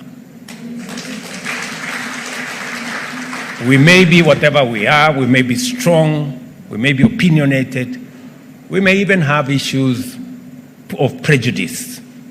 But the basic fact is that we were born by women. So just that recognition alone should give us the courage and the inspiration to support women in Kenya. And therefore, I have listened to the women leaders from my side of the political divide, and they have given an account and almost reduced this function to a function of UDA and Kenya Kwanza. But it is because they know that it takes courage, it takes a lot of support to get matters gender appreciated by our society now. But let me encourage you that what the women governors are doing, they are doing more campaign than any campaign can be done. In the good job they are doing in their counties, they are not only inspiring other women to be leaders, but they are making it easier for the country to elect women the next time round. So, Your Excellencies, governors who are women in our midst, you owe it to the women of Kenya to shine. Because in you shining, you encourage the country to vote for more women. And I am very proud of these women, great leaders. Anne Waiguru seated here. My dear sister says, Barira, who is here, Gladys Wanga, Susan Kehika, Fatuma Achani, and Kawira Mwangaza, and of course, Wavinya Ndeti. These women, and allow me to say that, have demonstrated great integrity, understanding of what they need to do. And I have always gone out of my way to facilitate them, to support them whenever I can. And I want to promise that that is going to continue. That is going to continue. I know that some of the accounts they have given, let me say three things. Number one, women are very reliable. When I ran into political turbulence as deputy president, more women stood by me than men in my team. And that is a fact. In the last election, for some reason, more women voted for me than men.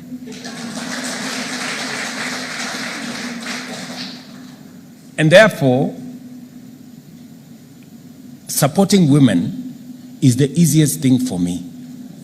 Of course, apart from the fact that in my family I have more women family members than men. But I know sometimes I have, whenever I speak to the leaders in my corner, sometimes in the process of mentorship, you have to tell them some hard facts. I remember Susan, one time I called her and I told her, listen, Susan, I am listening to you and you are not persuasive. You know? I want you to rehearse your text. Don't leave home before you know what you're going to say in a political rally. You know, even if it means you have to cram 3 things.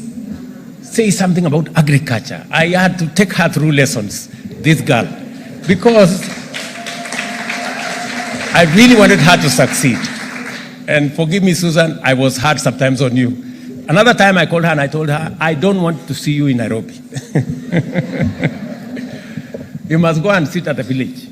You know, those things of rubbers. I told her she must put on rubbers. And sometimes I know women, they want to look beautiful. They want to put on a skirt that is...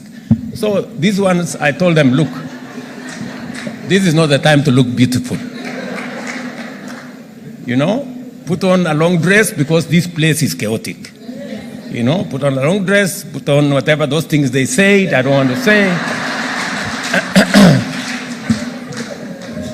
And it was all because we wanted to succeed, right? I must also say that women have also changed my perspective. Let me give you two examples. Anne Waiguru, when we had a time in our politics, in the side of the politics we were, and it was time to make very difficult decisions, whether to go this way or to remain that way. And among the people who made decisions that, confirmed to me that women are brave is the decision Waiguru made to join our team. When she joined our team, I could not believe it because everybody believed she would be on the other side. And it took a lot of courage, Same thing with my dear sister, Ses Mbarire. It was obvious to everybody that she would be on the other side. But when she made the decision to say, this is where I'm standing because this is where I believe the people are, she stood out as a great leader. So all these great ladies are the epitome, as has been said here, of great leadership. And we want to work with you, and we will do the best that we can to make sure that women leadership succeeds so that we can use it to rally the rest of our population to appreciate that for Kenya to make steps into the future, we cannot do it with half our population that are men. We must do it together with everybody on board. That's why the bottom-up economic transformation agenda identifies working conditions, including unpaid care work, exclusion from decision-making, risk of gender-based violence, low access to adequate health care, vulnerability to the effects of pollution, environmental degradation and climate change, as well as early marriages and childhood pregnancies as contributing factors to minimal participation of women in key sectors of our economy. Yesterday, as I supported First Lady, I took time to see the plan that her office has. And one of the agendas that I agreed with her to concentrate on is the agenda of children. Because we have a very serious problem around children in Kenya. And there is some sad statistics out there. And I am happy that I'm speaking to women leaders. The subject of early pregnancies. Statistics show that Kenya, in the world, is the second highest in the world where early pregnancies happen. This is our country in the world. Again, all the subjects around early marriages going into FGM. So, I am asking women leaders, as I do men leaders, to work in concert, all of us, to protect our children, especially from FGM, early marriages, and early pregnancies, because it is destroying the future of many of our children. So as I went through with the staff of the First Lady what it is that they want to do and how government can support to raise the bar, to raise the profile of the challenge that we have in that space, I thought about these women leaders who are here. Please take it upon yourselves, as you do the many things, to also work with us in making sure that we protect our children, especially our girls. I know we have set targets for ourselves, especially on the subject of FGM. I want to tell men to stand, to come forward and protect our women from FGM, even if it is for selfish reasons. You know, FGM destroys women and makes them less confident, less effective, and creates many challenges around it. Men should know, in fact, men should be champions against FGM. Because you know what it is. FGM destroys everything that would be good in a woman. So, and I am saying this to the men here, you know, because even if it is for selfish reasons, because we are the ones who enjoy when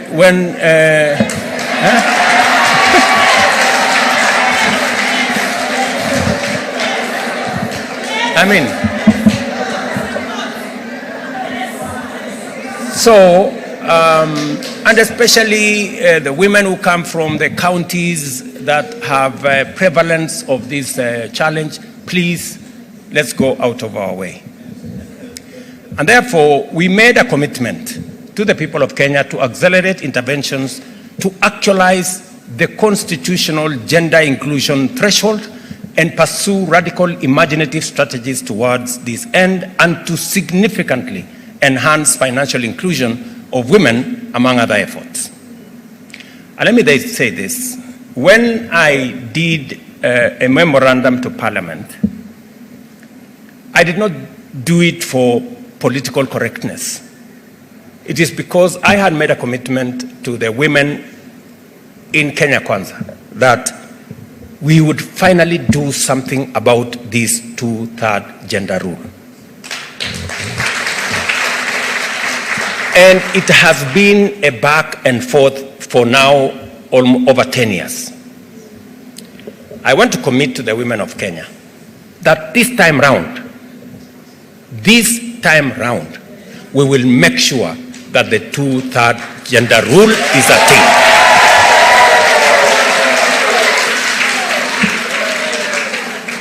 And the exercise that is going on in Parliament, the NADCO report, now includes what Aisha Juma and her team have been doing.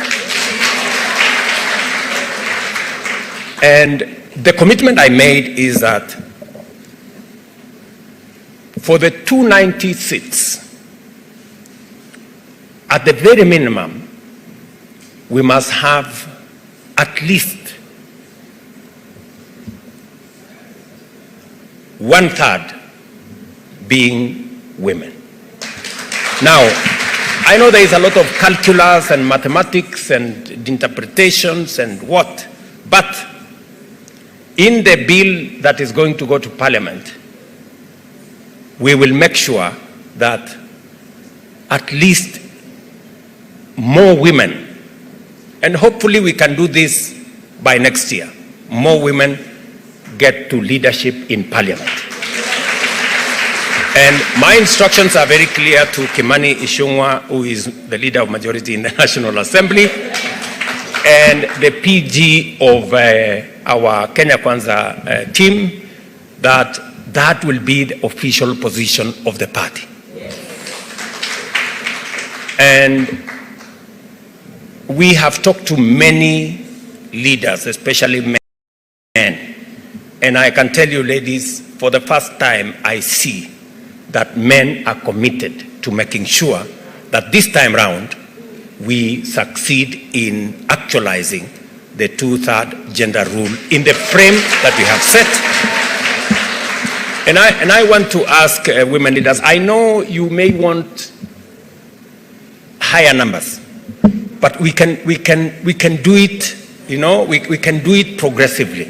Let us get what we think is attainable now. You guys know what you need to do. We can then take it to the next level, and then take it to the next level, and finally get it to 50-50. Let me also say the following.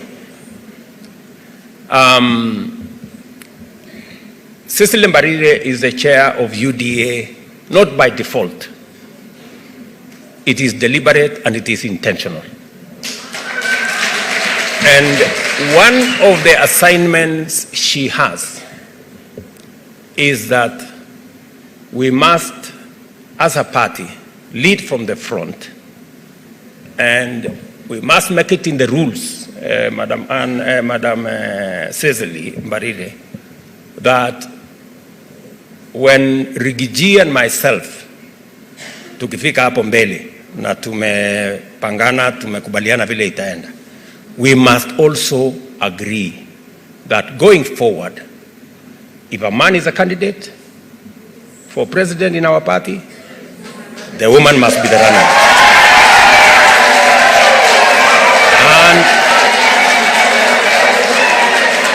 And if a woman is the candidate, then a man can be a running mate. Okay? And we must also cascade it down to the governors. So, and we must be intentional and deliberate about it, otherwise it will never happen. And I know fellow party leaders in other parties will agree with us, because we all agree, because I'm sure the party leader in Wiper supported Wavinya, the party leader in ODM supported Gladys, and all the other party leaders supported their women candidates. So we will do this not because we want to do anything against men, but we want to balance so that we all move together. And Madam says, as you undertake that exercise, you will have my 100% support. And I know Governor Sakaja and my good friend Kimani Ichung'wah will also be supportive of that exercise. Much progress has been made, especially with regard to financial inclusion, with women remaining consistent in the uptake of various financial inclusion facilities and affirmative action funds. Out of the 21 million Kenyans who have borrowed from the Hustler Fund today, 10.1 million are women, constituting 48% of the fund's beneficiaries. Out of this, 8.8 million women have borrowed a total of 23 billion of the total of 47 billion already lent. And let me say that the average age of women accessing the Hustler Fund is 35, compared to 39 for men. So more women, more younger women are more conscious, you know, about what they need to do. And therefore, the mentorship that has been going on. And let me say something very deliberate here. Charity Ngilu occupies a very special place in our country. She is the first woman to dare to run for president, you know, materially. And she's been a great inspiration. I must say this. Charity is many times very hard on me. But I must say this about her, that she is a great inspiration to many women, not in her party, to many women across Kenya. You know, her daring spirit has inspired many of these women who are today leaders in Kenya. I want to ask those of you who are leaders today, please, the mentorship that Charity gave you, please mentor others by demonstrating great leadership going into the future. And we are going to stand together to work with you. The last election proved to be a transformational watershed in women's participation in political leadership. As a result, the number of women in each category of elective leadership grew, with the greatest leap being in the number of counties which elected female governors. Kwale here, Fatuma Chani, Machakos there, Wavinya Ndeti, Kirinyaga, Anne Waiguru, Embu, Cecily Mbarire, Meru, Kawira Mwangaza, Nakuru, Susan Kehika, and of course, Homa Bay, our Gladys Wanga. And I am very confident that the governor's seat, we should be able to attain the parity benchmark much more faster than in all the other seats. And therefore, I support, because it is true, these women governors have demonstrated great leadership.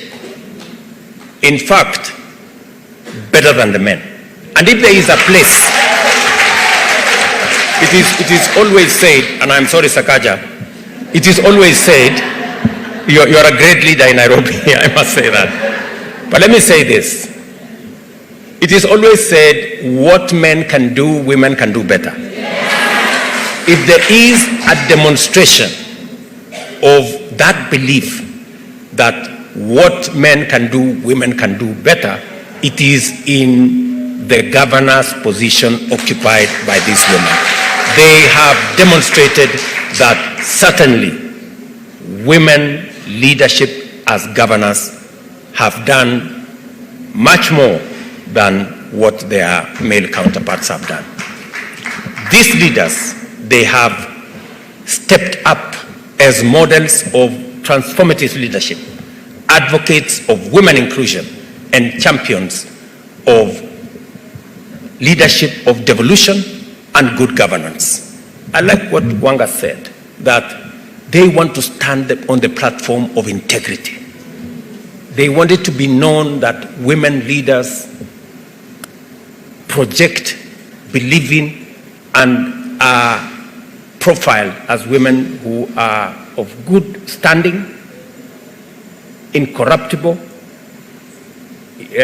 passionate, and that is what we all want to see in our women.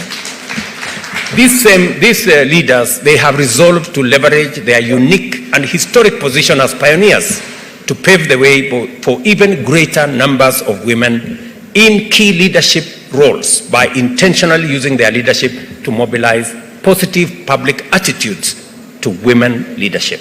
In so doing, they have lived up to the ideals of bipartisanship and coordinated their endeavors in the best spirit of inclusivity to actualize the values and principles of devolution, gender equality, inclusive and transformative actions.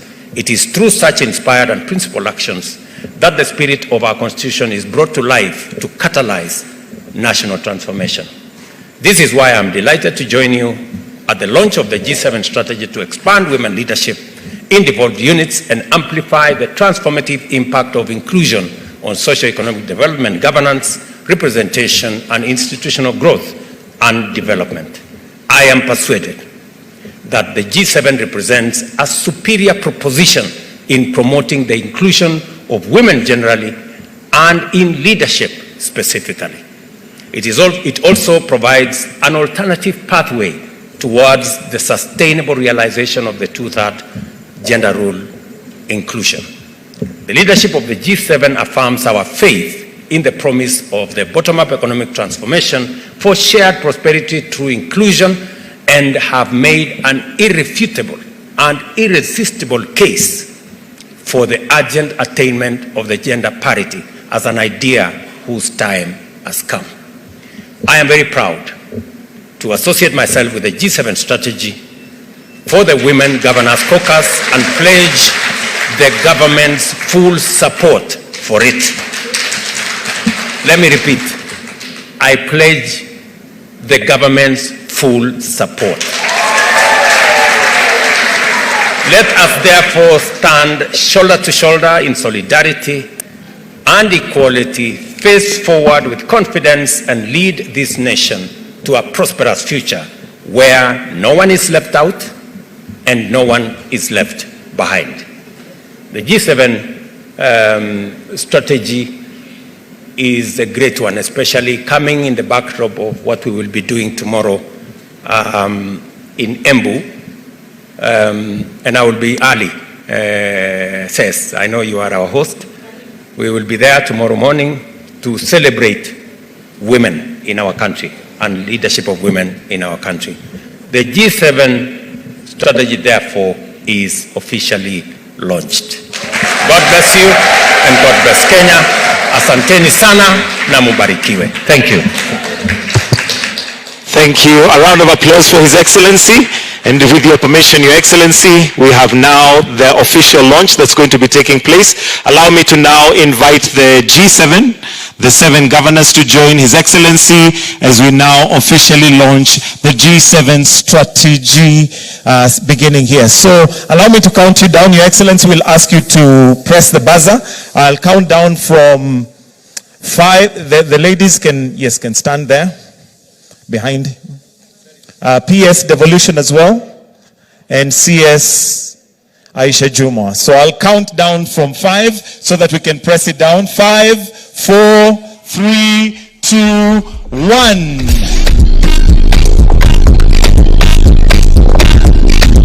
And we now have the strategy. G7 strategy officially launched.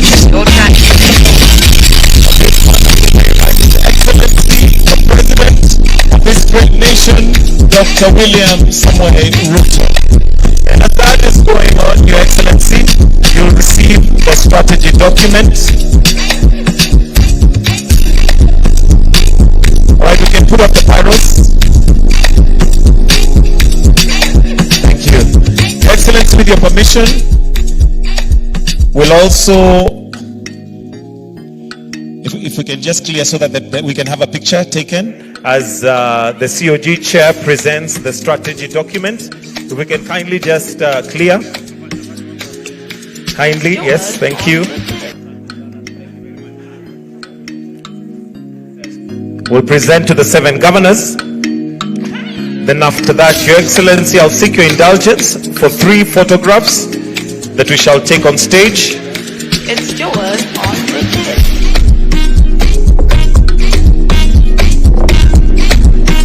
And once you receive your strategic document, I'll request that governors, we proceed to the stage. Please, let's go on stage so that we can take a photo after this. Once you get your document, kindly governors, let's proceed on stage. Let's proceed on stage.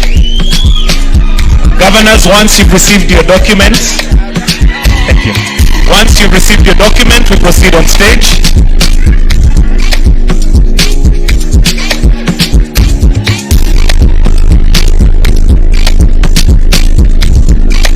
All right, Your Excellency.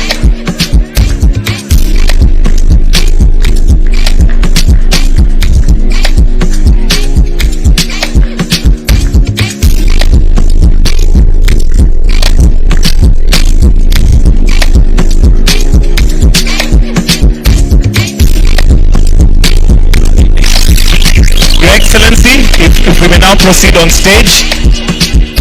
If we now may proceed on stage, please. If we may proceed on stage, please.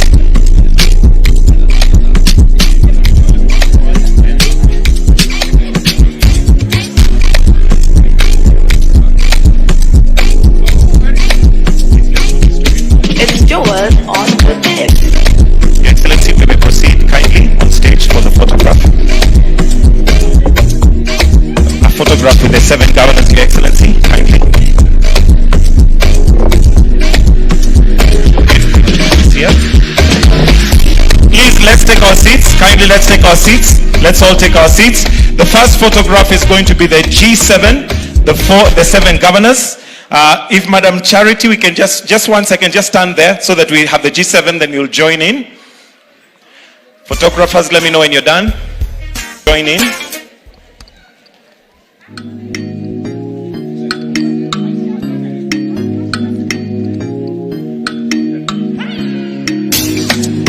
After this photo, we want G7 plus the partners, then the majority leader, governor, and CS gender.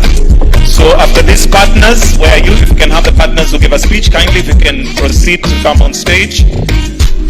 Please come. Partners. Then we have majority leader to also join. Governor Nairobi. Majority leader, Governor Nairobi.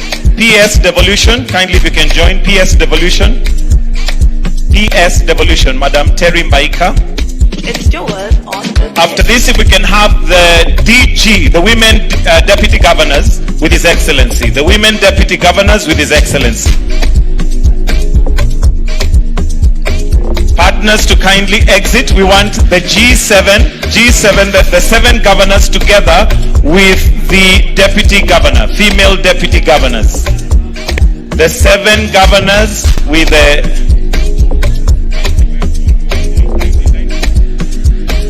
And I'll request that we kindly just exit from stage, please. Please, if we can just clear stage so that we have a clear picture. After that, we shall finish with the national anthem.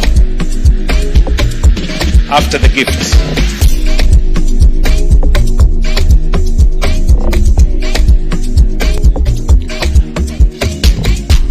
All right, thank you. We have a gift for you, Your Excellency, from the governors. The COG chair will present it.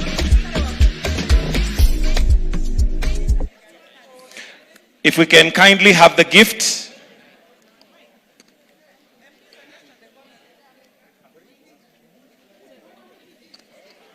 There is a gift here for His Excellency, presented by the COG chair.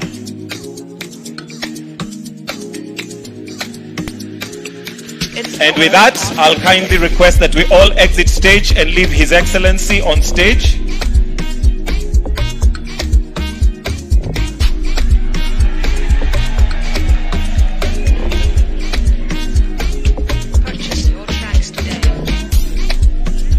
All right. Lady MPs, Your Excellency, you know how women can make sure that they get their way. So women MPs, this is the last photo. Women MPs only, the last photo. Then after that, we will all exit stage and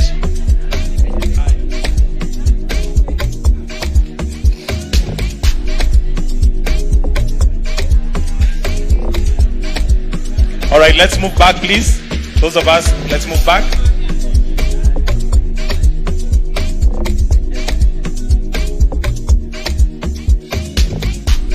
All right, thank you. Your Excellency will request that you remain on stage. If the rest of us can kindly exit the stage, kindly. Would like to finish with the national anthem. If we can kindly exit stage. Can we kindly exit the stage? We'd like to leave His Excellency. If we can allow His Excellency to remain on stage as we finish with the national anthem.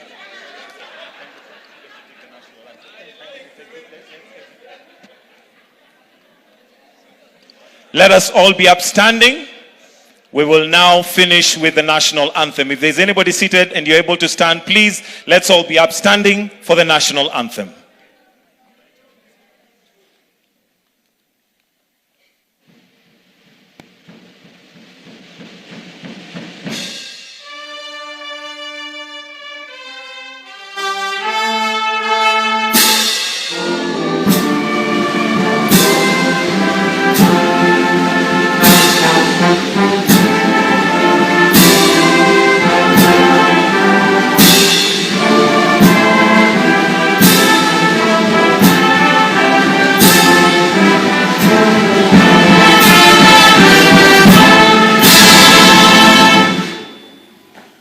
Let us all remain where we are as we allow His Excellency to exit at his own pleasure. Thank you. Do have yourselves a wonderful rest of the day.